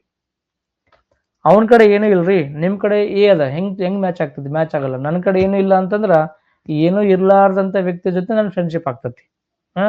ಬಹಳ ರಿಚ್ ಇರುವಂತ ವ್ಯಕ್ತಿ, ಬಹಳ ಬಡವಿರುವಂತ ವ್ಯಕ್ತಿ ಯಾವ ರೀತಿ ಫ್ರೆಂಡ್ಸ್ ಆಗಕ್ ಸಾಧ್ಯ ಇಲ್ಲವೋ ಆ ರೀತಿದು. ಆಂಟಿಜನ್ಗಳು ಇರುವಂತ ವ್ಯಕ್ತಿ, ಆಂಟಿಜನ್ ಇಲ್ಲದೆ ಇರುವಂತ ವ್ಯಕ್ತಿ ಮ್ಯಾಚ್ ಆಗಕ್ ಸಾಧ್ಯ ಇಲ್ಲ. ಓ ರಕ್ತದ ಗುಂಪು ಅಂತ ಬಂದಾಗ ಯಾವುದೇ ಆಂಟಿಜನ್ಗಳು ಇಲ್ಲ. ಹಂಗಾಗಿ ಅವನು ಯಾವುದೇ ಆಂಟಿಜನ್ಗಳು ಇಲ್ಲದೆ ಇರುವಂತ ರಕ್ತದ ಗುಂಪನ್ನೇ ಅವನೇನ್ ಮಾಡ್ತಾನೆ, ರಿಸೀವ್ ಮಾಡ್ಕೊಳ್ತಾನೆ. ಐಡಿಯಾ ಬರ್ತಾ ಇದನ್ನ ಕಾನ್ಸೆಪ್ಟು? ನೋಡ್ರಿ, ಆಂಟಿಜನ್ಗಳು ಅಪೋಸಿಟ್ ಆಗಿರ್ತವೆ, ಆಂಟಿಬಾಡಿ ಮತ್ತೆ ಆಂಟಿಜನ್ಗಳು. ಮತ್ತೆ ನೀವು ಒಂದ್ಸಲ ಕರೆಕ್ಟ್ ಆಗಿ ಅಬ್ಸರ್ವ್ ಮಾಡ್ಕೋಬೇಕು, ಯಾರ ರಕ್ತದ ಗುಂಪು ಹೆಂಗ ರಿಸೀವ್ ಮಾಡ್ಕೊಳ್ತಾರೆ ಅನ್ನೋದು ನಿಮ್ಗೆ ಗೊತ್ತಾಗಬೇಕು. ಎ ಬಿ ಮತ್ತು ಓ ರಕ್ತದ ಗುಂಪು ಅಂತ ಬಂದಾಗ ನೀವು ಯಾರಿಗೆ ಕೊಡ್ಬೋದು, ಹಿಂಗಂದ್ರೆ ಕೊಡಬಹುದು, ಹಿಂಗಂದ್ರೆ ರಿಸೀವ್ ಮಾಡ್ಕೊಳ್ಬಹುದು ಅಂತ ನೀವು ಅರ್ಥ ಮಾಡ್ಕೊಳ್ಳಿ. ಅವಾಗ ನೀವು ಯಾರಿಗೆ ಕೊಡ್ಬೋದು ಅಂತಂದ್ರೆ ನಿಮ್ಮ ಬ್ಲಡ್ ಗ್ರೂಪ್ ಎ ಇರುವುದರಿಂದ ಯಾರಿಗೆ ಕೊಡ್ಬೋದು, ನೀನು ಎ ಕೊಡ್ಬೋದು. ಎ ಬಿ ಅಲ್ಲಿ ಸಹಿತ ಎ ಇರುವುದರಿಂದ ಎ ಬಿ ಸಹಿತ ಕೊಡಬಹುದು. ನಿನ್ನ ಬ್ಲಡ್ ಗ್ರೂಪ್ ಬಿ ಇರೋದ್ರಿಂದ ಬಿ ಕೊಡಬಹುದು. ಎ ಬಿ ಅಲ್ಲಿ ಸಹಿತ ಬಿ ಇರೋದ್ರಿಂದ ಏನು ಬಿ ಎ ಬಿ ಸಹಿತ ಕೊಡಬಹುದು. ನಿನ್ನ ಬ್ಲಡ್ ಗ್ರೂಪ್ ಎ ಮತ್ತು ಬಿ ಎರಡು ಆಂಟಿಜೆನ್ಸ್ ಇದ್ದಾಗ ನೀನು ಎ ಬಿ ಮಾತ್ರ ಕೊಡಕ್ ಸಾಧ್ಯ ಆಗ್ತತಿ. ನಿನ್ನ ಬ್ಲಡ್ ಗ್ರೂಪ್ ಓ ಅಂತ ಬಂದಾಗ ನಿನ್ನ ಕಡೆ ಯಾವುದೇ ಆಂಟಿಜೆನ್ಸ್ ಇಲ್ಲ, ಹಂಗಾಗಿ ನಿನ್ನ ಎ ಬಿ ಎ ಬಿ ಮತ್ತು ಓ ನಾಲ್ಕು ಜನರ ಸಹಿತ ನೀನು ಏನ್ ಮಾಡಬಹುದು, ಬ್ಲಡ್ ಅನ್ನು ಕೊಡಬಹುದು. ಬಟ್ ಅದು ರಿಸೀವ್ ಮಾಡ್ಕೊಳ್ಬೇಕಾದ್ರೆ ನಿನ್ನ ಬ್ಲಡ್ ಗ್ರೂಪ್ ಎ ಇರೋದ್ರಿಂದ ಎ ಲಿಂದ ಮಾತ್ರ ರಿಸೀವ್ ಮಾಡ್ಕೋತಿ, ಓ ಲಿಂದ ಸಹಿತ ರಿಸೀವ್ ಮಾಡ್ಕೋತೀವಿ. ಯಾಕಂದ್ರೆ ಓ ಅಂತ ಬಂದಾಗ ಬರೀ ಬ್ಲಡ್ ಐತಿ, ಯಾವುದೇ ರೀತಿ ಆಂಟಿಜೆನ್ಸ್ ಇಲ್ಲ, ಹಂಗಾಗಿ ನಾವು ಓ ಲಿಂದ ಸಹಿತ ರಿಸೀವ್ ಮಾಡ್ಕೊಳ್ಬಹುದು. ಬಿ ಅಂತ ಬಂದಾಗ ಆಸ್ ವೆಲ್ ಬಿ ಲಿಂದ ತಗೋತೀವಿ, ಜೊತೆಗೆ ಓ ಲಿಂದ ಸಹಿತ ನಾವು ರಿಸೀವ್ ಮಾಡ್ಕೊಳ್ಬಹುದು. ನಿನ್ನ ಬ್ಲಡ್ ಗ್ರೂಪ್ ಎ ಬಿ ಅಂತ ಬಂದಾಗ ನಿನ್ನ ರಕ್ತದ ಗುಂಪಲ್ಲಿ ಎ ಎಂಬ ಆಂಟಿಜನ್ ಇರುವುದರಿಂದ ಎ ನಿಂದ, ಬಿ ಎಂಬ ಆಂಟಿಜನ್ ಇರುವುದರಿಂದ ಬಿ ರಿಂದ, ಎ ಬಿ ಲಿಂದ ಮತ್ತು ಯಾವುದೇ ಆಂಟಿಜನ್ ಇಲ್ಲದೆ ಇರೋದ್ರಿಂದ ಓ ಲಿಂದ ಸಹಿತ ನೀವು ರಿಸೀವ್ ಮಾಡ್ಕೊಳ್ಬಹುದು. ಓ ಬ್ಲಡ್ ಗ್ರೂಪ್ ಇದ್ದಾಗ ಅಂತದೇ ರಕ್ತದ ಗುಂಪು ಬೇಕಾಗ್ತತಿ. ಹಾಗಾಗಿ ಜಗತ್ತಿನಲ್ಲಿ ಓ ಬ್ಲಡ್ ಗ್ರೂಪ್ ಬಹಳ ರೇರ್ ಆಗಿ ಸಿಗುವಂತ ಒಂದು ಬ್ಲಡ್ ಗ್ರೂಪ್. ಬಹಳ ಕಡಿಮೆ ಪ್ರಮಾಣದಲ್ಲಿ ನಮಗೆ ಈ ಸಮಸ್ಯೆ ಆಗ್ತದೆ. ಯಾಕಂದ್ರೆ ಓ ಬ್ಲಡ್ ಗ್ರೂಪ್ ಇರುವಂತ ವ್ಯಕ್ತಿಗೆ ರಕ್ತ ಸಿಗೋದು ಸಮಸ್ಯೆ. ಯಾಕಂದ್ರೆ ಅವನಿಗೆ ಅದೇ ರಕ್ತದ ಗುಂಪು ಬೇಕ್ರಿ. ಓ ಇದ್ದವನಿಗೆ ಓನೇ ಬೇಕು. ತಾವು ಬೇಕಾದ್ರೆ ಎಲ್ಲರಿಗೂ ಕೊಡ್ತಾನೆ, ಬಟ್ ತನಗೆ ಬೇಕಾದ್ರೆ ಅಂತದ ರಕ್ತದ ಗುಂಪು ಬೇಕಾಗಿರುವಂತ ಸನ್ನಿವೇಶವನ್ನು ನಾವಿಲ್ಲಿ ನೋಡ್ತೀವಿ. ತಡೀರಿ ಮೇಡಮ್, ತಡೀರಿ. ಪಾಸಿಟಿವ್ ನೆಗೆಟಿವ್ ಹೇಳ್ತೀನಿ, ಸ್ವಲ್ಪ ತಡೀರಿ. ಅರ್ಥ ಆಗುತ್ತಲ್ಲ? ಎಸ್. ಇಲ್ರಿ ಆ ರೀತಿ ಏನಿಲ್ಲ. ಬ್ಲಡ್ ಕೊಟ್ರೆ ದಪ್ಪ ಆಗ್ತಾರಂತ ನಿಜಾನ? ಏನಿಲ್ಲ. ಹಂಗ ದಪ್ಪ ಆಗಂಗಿದ್ರೆ ಎಲ್ಲರೂ ಬ್ಲಡ್ ಕೊಟ್ಟು ಕೊಡ್ತಿದ್ರು ಆರಾಮ್. ನಮ್ಗ ಯಾರ್ಯಾರು ತೆಳ್ಳಗದಾರ, ಯಾರ್ಯಾರು ಸೊಟ್ಟದ್ರ ಅವ್ರೆಲ್ಲ ಬ್ಲಡ್ ಕೊಡ್ತಿದ್ರು ದಪ್ಪ ಆಗಂಗಿದ್ರ. ಆ ರೀತಿ ಏನಿಲ್ರಿ. ನೀವು ದಯವಿಟ್ಟು ನನ್ನ ಹೆಸರು ಚೇಂಜ್ ಮಾಡಿಬಿಡ್ರಿ ಪ್ಲೀಸ್. ಯಾಕಂದ್ರೆ ನನ್ನ ಹೆಸರು ನಾನೇ ಕರೆಯಂಗ್ ಆಗ್ಬಿಟ್ಟತಿ, ಶಿವರಾಜ್ ಬುಜ್ಜಿ ಸರ್ ಅಂತ ಹೇಳಿ. APJ ಅಬ್ದುಲ್ ಕಲಾಂ ಸರ್ ಅವರೇ, ಸ್ವಲ್ಪ ದಯವಿಟ್ಟು ನಿಮ್ಮ ಹೆಸರನ್ನು ಚೇಂಜ್ ಮಾಡ್ಕೊಳ್ಳಿ. ಆ ರೀತಿ ದಪ್ಪ ಆಗುವಂತ ಚಾನ್ಸಸ್ ಇಲ್ಲ ಸರ್. ಎಸ್. ಓನ ನಾವು ಸಾರ್ವತ್ರಿಕ ದಾನಿ ಅಂತ ಕರಿತೀವಿ. ಗುಡ್. ರೈಟ್. ಓಕೆ. ಓ ಪಾಸಿಟಿವಾ? ನೋಡೋಣ. ಓಕೆ. ಇದು ನಾವು ಇಲ್ಲಿವರೆಗೆ ನೋಡಿದ್ದೇನಂತಂದ್ರೆ ಯಾರು ರಕ್ತವನ್ನು ಯಾರಿಗೆ ಕೊಡಬಹುದು, ಯಾರಿಂದ ರಿಸೀವ್ ಮಾಡ್ಕೊಳ್ಳಬಹುದು ಅನ್ನೋದನ್ನ ನಾವೀಗ ಕ್ಲಿಯರ್ ಆಗಿ ತಿಳ್ಕೊಂಡಿವಿ. ಇನ್ನು ನೆಕ್ಸ್ಟ್ ಬರ್ತದೆ ನಮಗೆ ಪಾಸಿಟಿವ್ ಮತ್ತು ನೆಗೆಟಿವ್ ಬ್ಲಡ್ ಗ್ರೂಪ್ಗಳಂದ್ರೆ ಅರ್ಥ ಏನು, ಹೆಂಗೆ ನಾವು ಪಾಸಿಟಿವ್ ಮತ್ತು ನೆಗೆಟಿವ್ ರಕ್ತದ ಗುಂಪುಗಳನ್ನು ಡಿಸೈಡ್ ಮಾಡ್ತೀವಿ ಅಂತಂದ್ರೆ ನೋಡ್ಬೇಕು. ಈ ಕಡೆ ನೋಡ್ರಿ, ಈ ಪಾಸಿಟಿವ್ ನೆಗೆಟಿವ್ ಅಂತ ಪ್ರಶ್ನೆ ಬರ್ತದೆ ಈಗ. ಯಾಕಂದ್ರೆ ಸ್ಟಾರ್ಟಿಂಗ್ ನಮಗೆ ಕೇವಲ ಎ ಬಿ ಮತ್ತು ನಾಲ್ಕೇ ಬ್ಲಡ್ ಗ್ರೂಪ್ ಇದ್ದವು, ಆದ್ರೆ ಜನಸಂಖ್ಯೆ ಮಾತ್ರ ಜಾಸ್ತಿ ಆಗ್ತಾ ಬರ್ತಾ ಇದೆ. ಮತ್ತೆ ಅಲ್ಲಿ ಬ್ಲಡ್ ಅಲ್ಲಿ ಸ್ವಲ್ಪ ಕಾಂಪ್ಲಿಕೇಶನ್ ಬರ್ತಾ ಇತ್ತು. ಒಬ್ಬರಿಂದೊಬ್ಬರು ಬ್ಲಡ್ ಸೆಟ್ ಆಗಲಾರದೆ ಸಾಯುವಂತ ಸಂದರ್ಭ ಬರ್ತಾ ಇತ್ತು. ಬೇರೆ ಬೇರೆ ಇನ್ಫೆಕ್ಷನ್ಗಳಾಗುವಂತ ಸಾಧ್ಯತೆಗಳು ಬರ್ತಾ ಇತ್ತು. ಅವಾಗ ಈ ಕಾರ್ಲ್ ಲ್ಯಾಂಡ್ ಸ್ಟೀನರ್, ವಾನ್ ಡೆಕಸ್ಟೆಲ್ಲೋ ಮತ್ತು ಸ್ಟೆರ್ಲಿ ಈ ಮೂವರು ವಿಜ್ಞಾನಿಗಳೊಂದಿಗೆ ಇನ್ನೊಬ್ಬ ವಿಜ್ಞಾನಿ ಸೇರ್ತಾನೆ. ಅವನ ಹೆಸರೇ ವಿನ್ನರ್ ಅಂತೇಳಿ. ಇವ್ರ ಹೆಸರು ಯಾರು? ವಿನ್ನರ್. ಈ ವಿನ್ನರ್ ಅಥವಾ ವೀನರ್ ಅನ್ನೋ ವಿಜ್ಞಾನಿ ಸೇರಿಬಿಟ್ಟು ಏನ್ ಮಾಡ್ತಾನೆ, ಪಾಸಿಟಿವ್ ಮತ್ತು ನೆಗೆಟಿವ್ ಬ್ಲಡ್ ಗ್ರೂಪ್ಸ್ ಅನ್ನು ಪತ್ತೆ ಹಚ್ತಾರೆ. ಸರ್ ಹೆಂಗ್ ಸರ್ ಇವರಿಗೆ ಪಾಸಿಟಿವ್ ಮತ್ತು ನೆಗೆಟಿವ್ ಮೀನಿಂಗ್ ಏನು, ಹೆಂಗ್ ಪತ್ತೆ ಹಚ್ಚಕ್ ಸಾಧ್ಯ ಆಯ್ತು ಅಂತಂದ್ರೆ, ಅವರು ಬ್ಲಡ್ ಅನ್ನು ಏನ್ ಮಾಡ್ತಾರೆ ಅಂದ್ರೆ ಬಹಳ ಕೂಲಂಕುಷವಾಗಿ ಸ್ಟಡಿ ಮಾಡ್ತಾರೆ. ಅವಾಗ ಅವ್ರಿಗೆ ಯಾವುದೇ ಅಂಶಗಳು ಸಿಗಲ್ಲ. ಮತ್ತೇನಾದ್ರೂ ಸ್ಟಡಿ ಮಾಡೋಣ ಅಂತೇಳಿ ನೋಡ್ಕೊಂಡಾಗ ಸಿಗಲ್ಲ. ಅವರಿಗೆ ಪುರಾತನ ಕಾಲದಿಂದ ನಾವೊಂದು ಮಾತನ್ನು ಹೇಳ್ತೀವಿ, ಏನಂದ್ರೆ ಮಂಗನಿಂದ ಮಾನವ ಅಂತ ಒಂದು ಪದವನ್ನು ಯೂಸ್ ಮಾಡ್ತೀವಿ ನಾವು. ಅಂದ್ರೆ ನಾವು ಇತಿಹಾಸವನ್ನು ತೆಗೆದುಕೊಂಡು ನೋಡಿದಾಗ, ನಮ್ಮ ಜೀವ ವಿಕಾಸವನ್ನು ನಾವು ನೋಡಿದಾಗ ನಾವು ಮೊದಲು ಏನಾಗಿದ್ದೀವಿ, ಮಂಗಗಳಾಗಿದ್ದೀವಿ ಅಂತ ಅರ್ಥ. ಬಟ್ ಆದ್ರೆ ಬರ್ತಾ ಬರ್ತಾ ನಮ್ಮ ಜೀನ್ಗಳಲ್ಲಿ, ನಮ್ಮ ಕ್ರೋಮೋಸೋಮ್ಗಳಲ್ಲಿ, ಆ ಸಂಖ್ಯೆಯಲ್ಲಿ, ಅವುಗಳ ಏನು ಗಾತ್ರದಲ್ಲಿ ವ್ಯತ್ಯಾಸ ಆಗ್ಬಿಟ್ಟು ನಾವು ಬರ್ತಾ ಏನಾಗ್ಬಿಟ್ಟಿವಿ, ಮನುಷ್ಯ ಜನ್ಮಕ್ಕೆ ನಾವು ತಾಳ್ಬಿಟ್ಟಿವಿ. ಇನ್ನು ಮಂಗಗಳು ಕೆಲವೊಂದು ಜಾತಿ ಮಂಗಗಳು ಹಂಗದವೆ. ನಾವು ಮಂಗನಿಂದ ಏನಾಗ್ಬಿಟ್ಟಿವಿ, ಈ ವಿಕಾಸದ ಒಂದು ಪರಿಣಾಮವಾಗಿ ನೋಡಿ, ನಮಗೆ ಬಯಾಲಜಿಯಲ್ಲಿ ಒಂದು ವಿಕಾಸ ಅಂತ ಬರ್ತದೆ. ಸಾವಿರಾರು ವರ್ಷಗಳ ನಂತರ ಒಂದು ಜೀವಿ ಮತ್ತೊಂದು ಜೀವಿಯ ಲಕ್ಷಣಗಳನ್ನು ಪಡೆಯುವುದನ್ನು ನಾವು ವಿಕಾಸ ಅಂತ ಕರಿತೀವಿ. ಹಂಗ ಮಂಗನ ರೂಪದಲ್ಲಿರುವಂತ ನಾವುಗಳು ಸಾವಿರಾರು ಲಕ್ಷಾನು ವರ್ಷಗಳ ನಂತರ ನಾವೇನ್ ಮಾಡ್ಬಿಟ್ಟಿವಿ, ಮನುಷ್ಯನ ರೂಪಕ್ಕೆ ತಾಳ್ಬಿಟ್ಟಿವಿ. ಅವಾಗ ಈ ವಿನ್ನರ್ ಅನ್ನ ಸೈಂಟಿಸ್ಟ್ ಏನನ್ನ ಡೌಟ್ ಬರ್ತತಿ, ಮಂಗನಿಂದ ಮಾನವ ಅಂತ ಒಂದು ಸ್ಟೇಟ್ಮೆಂಟ್ ಕರೆಕ್ಟ್ ಇರ್ಬೋದೇನೋ ನೋಡೋಣ ಅಂತೇಳಿ ಒಂದು ಮಂಗನ ದೇಹದಲ್ಲಿರುವಂತ ರಕ್ತವನ್ನು ಮತ್ತೊಂದು ಮನುಷ್ಯನ ದೇಹದ ರಕ್ತವನ್ನು ತೆಗೆದುಕೊಂಡು ಎರಡನ್ನು ಪಕ್ಕ ಪಕ್ಕದಲ್ಲಿಟ್ಟು ಅವರು ಸಮೀಕ್ಷೆ ಮಾಡಿದಾಗ, ಅದರ ಮೇಲೆ ಸರ್ವೆ ಮಾಡಿದಾಗ, ಸಂಶೋಧನೆ ಮಾಡಿದಾಗ ಮಂಗನಲ್ಲಿ ಕಾಣಿಸಿಕೊಳ್ಳುವಂತ ಒಂದು ವಿಶೇಷವಾಗಿರುವಂತ ಆಂಟಿಜೆನು ಮನುಷ್ಯನ ದೇಹದಲ್ಲಿ ಸಹಿತ ಕಾಣಿಸುತ್ತೆ. ಮಂಗನಲ್ಲಿರುವಂತ ಒಂದು ಆಂಟಿಜೆನು ಮನುಷ್ಯನ ರಕ್ತದಲ್ಲಿ ಸಹಿತ ಕಾಣಿಸುತ್ತೆ. ಸೇಮ್ ಅಂತದೇ ಒಂದು ಆಂಟಿಜೆನ್ ನಮ್ಮ ಬ್ಲಡ್ ಅಲ್ಲಿ ಇರೋದ್ರಿಂದ ಅವ ಮಂಗನಲ್ಲಿ ನೋಡ್ತಾರೆ ಮೊದಲು ಇಂಥ ಆಂಟಿಜೆನ್ ನಮ್ಮ ಕಡೆ ಐತೇನು ಅಂತ ಅವ್ರು ಮೈಕ್ರೋಸ್ಕೋಪ್ ಅಲ್ಲಿ ಚೆಕ್ ಮಾಡಿದಾಗ ಎಸ್, ಅವಾಗ ನಮ್ಮ ಕಡೆ ಸಹಿತ ಏನಾಗ್ತದೆ ಅಂಥದೇ ಒಂದು ರಕ್ತದ ಗುಂಪು, ಒಂದು ಆಂಟಿಜೆನ್ ಮನುಷ್ಯನ ದೇಹದಲ್ಲಿ ಸಹಿತ ಕಾಣಿಸ್ಕೊಳ್ತತಿ. ಅವಾಗ ಅವ್ರು ಡಿಸೈಡ್ ಮಾಡ್ತಾರೆ ಯಾವ್ದು ಪಾಸಿಟಿವ್ ಯಾವ್ದು ನೆಗೆಟಿವ್ ಅಂತ ಹೇಳಿ. ಅರ್ಥ ಆಗುತ್ತಾ? ಎಸ್, ಹಿಂಗ ಆ ಮಂಗನ ಹೆಸರೇ ರೀಸಸ್ ಮಕಾಕ. ಆ ಮಂಗನ ಹೆಸರು ರೀಸಸ್ ಮಕಾಕ. ಹಾಗಾಗಿ ಸ್ಟಾರ್ಟಿಂಗ್ ಡೇಸ್ ಅಲ್ಲಿ ಈ ಒಂದು ಇನ್ನೊಂದು ಆಂಟಿಜೆನ್ ಕಂಡು ಬಂತಲ್ಲ, ಇದನ್ನು ಆಂಟಿಜೆನ್ ಡಿ ಅಂತ ಕರೆದಿದ್ರು. ಬಟ್ ಅದರ ನಂತರ ದಿನಗಳಲ್ಲಿ ಡಿ ಅಂತ ಬೇಡ, ಈ ಮಂಗನ ಹೆಸರನ್ನ ನಾವು ಇಟ್ಟು ಬಿಡೋಣ ಅಂತೇಳಿ ರೀಸಸ್ ಮಕಾಕದಲ್ಲಿ ಸ್ಟಾರ್ಟಿಂಗ್ 2 ಅಕ್ಷರಗಳನ್ನೇ RH ಅಂತ ತಗೊಂಡ್ಬಿಟ್ಟು ಇದನ್ನು ನಾವು RH ಆಂಟಿಜೆನ್ ಅಂತ ಕರಿತೀವಿ. ಅಂದ್ರೆ ಅರ್ಥ RH ಇತ್ತಂದ್ರೆ ಪಾಸಿಟಿವ್, ಇಲ್ಲ ಅಂತಂದ್ರೆ ನೆಗೆಟಿವ್. ಅವಾಗ ರಕ್ತವನ್ನು ನೋಡಿಕೊಂಡಾಗ ಈ ರಕ್ತದ ಮೇಲೆ ಆಂಟಿಜೆನ್ ಎ, ಆಂಟಿಜೆನ್ ಬಿ ಮತ್ತು ಇನ್ನೊಂದು ಆಂಟಿಜೆನ್ ಯಾವುದು, ಆಂಟಿಜೆನ್ RH. ಯಾವ ವ್ಯಕ್ತಿಯ ರಕ್ತದಲ್ಲಿ RH ಆಂಟಿಜೆನ್ ಇರ್ತದೋ ಅವಂದು ಬ್ಲಡ್ ಗ್ರೂಪ್ ಪಾಸಿಟಿವ್ ಅಂದಂಗ, ಯಾರ ದೇಹದ ರಕ್ತದಲ್ಲಿ RH ಎಂಬ ಆಂಟಿಜೆನ್ ಇರುವುದಿಲ್ಲವೋ ಅವರ ಬ್ಲಡ್ ಗ್ರೂಪ್ ನೆಗೆಟಿವ್ ಅಂತ ಅರ್ಥ. ಏನ್ರಿ ನೆಗೆಟಿವ್ ಪಾಸಿಟಿವ್ ಅಂದ್ರೆ ಇಷ್ಟ ನೋಡ್ರಿ. ನಮ್ಗೆ ಈಗಾಗಲೇ ಆಂಟಿಜೆನ್ ಎ ಮತ್ತು ಆಂಟಿಜೆನ್ ಬಿ ಬಗ್ಗೆ ನಾವು ತಿಳ್ಕೊಂಡು ಬಂದಿವಿ. ನಂತರ ವಿನ್ನರ್ ಅನ್ನ ವಿಜ್ಞಾನ ಏನ್ ಮಾಡ್ತಾನೆ, ಮಂಗನ ರಕ್ತಕ್ಕೆ ಮನುಷ್ಯನ ರಕ್ತಕ್ಕೆ ಕಂಪ್ಯಾರಿಸನ್ ಮಾಡ್ಕೊಂಡ್ಬಿಟ್ಟು ಮಂಗನಲ್ಲಿ ಒಂದು ಆಂಟಿಜೆನ್ ಕಂಡು ಬರಕತ್ತಲ್ಲ ಅಂತದ್ದು ನಮ್ಮ ಕಡೆನೂ ಐತೇನು ಅಂತ ಚೆಕ್ ಮಾಡಿದಾಗ ಎಸ್, ನಮ್ಮ ಕಡೆ ಸಹಿತ ಇರೋದನ್ನ ನಾವು ಅಬ್ಸರ್ವ್ ಮಾಡ್ತೀವಿ. ಅವಾಗ ಅವ್ರೇನ್ ಮಾಡ್ತಾರೆ, ಯಾರ ದೇಹದ ರಕ್ತದಲ್ಲಿ RBC ಕಣದ ಮೇಲೆ ಈ RH ಎಂಬ ಆಂಟಿಜೆನ್ ಸಹಿತ ಪ್ರೆಸೆಂಟ್ ಇರ್ತದೋ ಅವರ ಬ್ಲಡ್ ಗ್ರೂಪ್ ಪಾಸಿಟಿವ್, RH ಇರ್ಲಿಲ್ಲ ಅಂತಂದ್ರೆ ನೆಗೆಟಿವ್ ಅಂತ ಕರಿತೀವಿ. RH ಅಂದ್ರೆ ಏನಿಲ್ಲಿ ಮಂಗನ ಹೆಸರು. ಆ ಮಂಗನ ಹೆಸರೇನು, ರೀಸಸ್ ಮಕಾಕ. ಆ ರೀಸಸ್ ಮಕಾಕ ಎಂಬ ಜಾತಿಯ ಮಂಗನ ರಕ್ತವನ್ನು ಪರೀಕ್ಷೆ ಮಾಡಿಕೊಂಡಾಗ ಈ ಅಂಶ ನಮ್ಗೆ ಗೊತ್ತಾಗಿರೋದ್ರಿಂದ ನಾವು ಅದನ್ನೇ ಏನ್ ಮಾಡ್ತೀವಿ, ಈಗ RH ಅಂತ ನಾವು ಕರೆಯಕ್ಕೆ ಶುರು ಮಾಡಿದೀವಿ. ಸರ್ ಎಲ್ಲರಲ್ಲಿ ಇರ್ತತೇನು ಅಂದ್ರ ಇಲ್ರಿ, ಎಲ್ಲರಲ್ಲೂ ಇರಲ್ಲ. ಅಂದ್ರೆ ಸರ್ ಎಲ್ಲರೂ ಮಂಗನಿಂದ ಮಾನವ ಅಂತ ಸ್ಟೇಟ್ಮೆಂಟ್ಗೆ ಮತ್ತು ಈ ಮಂಗನಿಂದ ಬಿಟ್ಟು ಬೇರೆ ಜೀವಿಯಿಂದ ವಿಕಾಸ ಆಗಿದ್ದೀವಿ ಏನು ಅಂತಂದ್ರ ಇಲ್ಲ, ಆ ರೀತಿ ಅಲ್ಲ. ಇದು ಏನಾಗ್ತದೆ, ಡಾಮಿನೆನ್ಸ್ ಮೇಲೆ ಹೋಗ್ತದೆ. ನಿಮಗೆ ಮುಂದಿನ ತರಗತಿ ನಾನು ಜೆನೆಟಿಕ್ಸ್ ಅಂತ ತಿಳಿಸ್ಕೊಡ್ತೀನಿ. ಈ RH ಅನ್ನು ಸಹಿತ ಏನ್ ಮಾಡ್ತದೆ, ತಂದೆ ತಾಯಿನಿಂದ ಬಂದಾಗ ಸಪ್ರೆಷನ್ ಅಂತ ಬರ್ತದೆ. ಅದರ ಒಂದು ಆ ಪ್ರಬಲತೆಯನ್ನು ಸಾಧಿಸ್ತದೆ. ಅವಾಗ ಯಾರ ಹತ್ರ ಪಾಸಿಟಿವ್ ಇರ್ತದೋ ಅವ್ರು ನಮ್ಗೆ ಎಕ್ಸಿಬಿಟ್ ಆಗ್ತದೆ, ನೆಗೆಟಿವ್ ಇದ್ದಾಗ ನಮ್ಗೆ ರಕ್ತದ ಗುಂಪು ಎಕ್ಸಿಬಿಟ್ ಆಗಲ್ಲ. ಹಂಗಂತೇಳಿ ನಾವು ಬೇರೆ ಜೀವಿಯಿಂದ ಬಂದಿದ್ದಂತಲ್ಲ, ಎಲ್ಲರೂ ಮಂಗನಿಂದ ಬಂದಿದ್ದೆ. ಬಟ್ ಅದರ ಕೆಲವೊಂದು ಜೀವಿಗಳಲ್ಲಿ ನಾವು ನೋಡ್ತೀವಿ, ಕೆಲವೊಂದು ಜೀವಿಗಳು ನೋಡಲ್ಲ.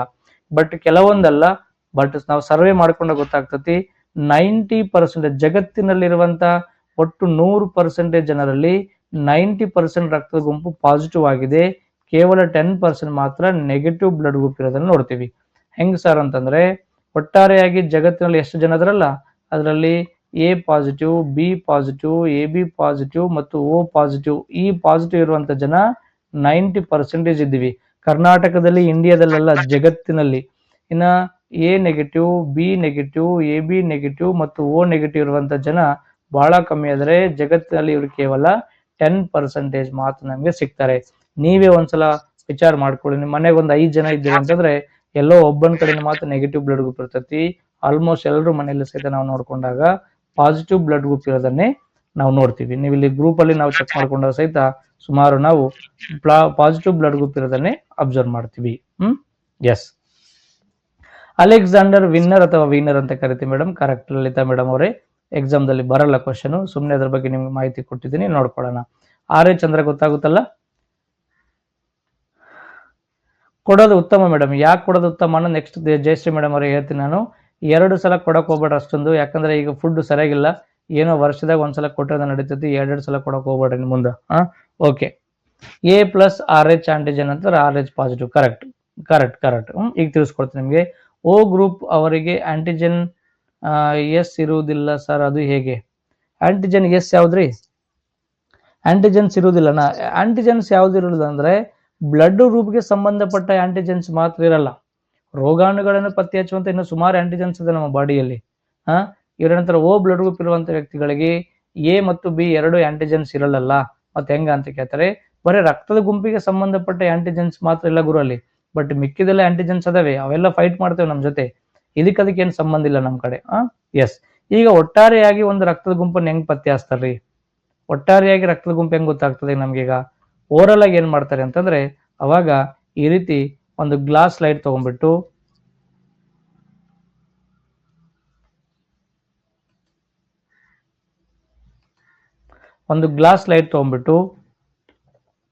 ಇದೊಂದು ಗ್ಲಾಸ್ ಲೈಡು, ಇದ್ರ ಮೇಲೆ ರಕ್ತದ ಗುಂಪನ್ನು ಪತ್ತೆ ಹಚ್ಚಬೇಕಾದ್ರೆ ಕೇವಲ 3 ರಕ್ತದ ಹನಿಗಳು ಸಾಕು ನಮಗೆ. ಅವಾಗ ನಮ್ಮ ಕಡೆ 3 ಕೆಮಿಕಲ್ ಬಾಟಲ್ಸ್ ಅದಾವ. ಯಾವ ಅದಾವ? ಆಂಟಿಸೆರಗಳದಾವ. ಒಂದು ಆಂಟಿಸೆರ ಎ, ಒಂದು ಆಂಟಿಸೆರ ಬಿ, ಈಗ ಇನ್ನೊಂದು ಆಂಟಿಸೆರ ಬರ್ತದೆ, ಇದನ್ನು ಆಂಟಿ ಡಿ ಅಂತ ಕರಿತೀವಿ. ಆಂಟಿಸೆರ ಡಿ ಅಥವಾ ಆಂಟಿ ಡಿ, ಇದೇ RH ಅನ್ನು ಪತ್ತೆ ಹಚ್ಚುವಂತ ಕೆಮಿಕಲ್. ಇದು ಎ ಬ್ಲಡ್ ಗ್ರೂಪ್ ಅನ್ನು ಪತ್ತೆ ಹಚ್ತದೆ, ಇದು ಬಿ ಬ್ಲಡ್ ಗ್ರೂಪ್ ಅನ್ನು, ಇದು RH ಅನ್ನು. ನೋಡಿ, ಈಗ ಅವಾಗ ಏನ್ ಮಾಡ್ತಾರೆ, ಫಸ್ಟ್ ಎ ಎಂಬ ಆಂಟಿಸೆರ ಹಾಕ್ತಾರೆ. ಹಾಕಿದಾಗ ಈ ರೀತಿ ಕ್ಲಾಟ್ ಆಯ್ತು ಅಂತ ತಿಳ್ಕೊಳ್ರಿ. ಅವಾಗ ನಮ್ಮ ಬ್ಲಡ್ ಗ್ರೂಪ್ ಎ ಅಂತ ಕನ್ಫರ್ಮ್ ಆಯ್ತು. ಇನ್ನು ಕನ್ಫರ್ಮ್ ಆಗಿಲ್ಲ, ಎ ಆಂಟಿಜನ್ ಅದ ಅಂತ ಗೊತ್ತಾಯ್ತು. ಬಿ ಹಾಕಿ ನೋಡ್ತಾರೆ, ಇದಕ್ಕೆ ಹಾಕಲ್ಲ, ಇದು ಫಾಲ್ಸ್, ಇದು ಮುಗಿದೋಗ್ತಿ. ಈಗ ಹಾಕಿರೋದಕ್ಕೆ ಮತ್ತೊಂದ್ಸಲ ಕೆಮಿಕಲ್ ಹಾಕಲ್ಲ, ಅಲ್ಲಿ ರಿಪೋರ್ಟ್ ಬರಲ್ಲ ನಮಗೆ. ಇನ್ನೊಂದು ಫ್ರೆಶ್ ಇರುವಂತ ಬ್ಲಡ್ ಗ್ರೂಪ್ ತಗೋತಾರೆ. ನಾವು ಬಿ ಎಂಬ ಆಂಟಿಸೆರ್ ಹಾಕಿದಾಗನು ಬ್ಲಡ್ ಈ ರೀತಿ ಕ್ಲಾಟ್ ಆಯ್ತು ಅಂತ ತಿಳ್ಕೊಳ್ಳಿ. ಅವಾಗ ಏನ್ ಮಾಡ್ತಾರೆ, ಬಿ ಅಂತ ಗೊತ್ತಾಯ್ತು, ಅಂದ್ರೆ ಏನು ಐತಿ ಬಿನು ಐತರ, ಎ ಬಿ ಬ್ಲಡ್ ಗ್ರೂಪ್ ಅಂತ ಗೊತ್ತಾಯ್ತು. ಅವಾಗ ಡಿನು ಹಾಕಿದಾಗಲೂ ಡಿ ಎಂಬಲ್ಲಿಂದ ಸಹಿತ ಈ ರೀತಿ ಕ್ಲಾಟ್ ಆಯ್ತು ಅಂತ ಹೇಳಿರಿ. ಅವಾಗ ಡಿ ಏನು ಪಾಸಿಟಿವ್, ಅಂದ್ರೆ ನಮ್ಮ ಒಟ್ಟಾರೆ ಬ್ಲಡ್ ಗ್ರೂಪ್ ಏನೀಗ ಎ ಬಿ ಪಾಸಿಟಿವ್ ಅಂತ ಅರ್ಥ. ಸರ್, ನನಗೆ ಎಲಿಂದ ಅಷ್ಟೇ ಕ್ಲಾಟ್ ಆಗಿದೆ, ಬಿ ಲಿಂದ ಅಷ್ಟೇ ಕ್ಲಾಟ್ ಆಗಿದೆ, ಡಿ ಹಾಕಿದ್ರ ಏನೂ ಚೇಂಜ್ ಆಗ್ತಿಲ್ಲ ಸರ್, ಬ್ಲಡ್ ಆಗಿ ಉಳ್ಕೊಂಡ್ಬಿಟ್ಟಿದೆ ಅಂತಂದ್ರೆ, ಅವಾಗ ನಿಂದು ಎ ಹಾಕಿದಾಗ ಎ ಇದೆ, ಬಿ ಹಾಕಿದಾಗ ಬಿ ಇದೆ, ಬಟ್ ಡಿ ಲಿಂದ ರಿಪೋರ್ಟ್ ಬರ್ತಾ ಇಲ್ಲ ಅಂತಂದ್ರ ಅವಾಗ ನಿಂದು ಎ ಬಿ ನೆಗೆಟಿವ್ ಅಂತ ಅರ್ಥ.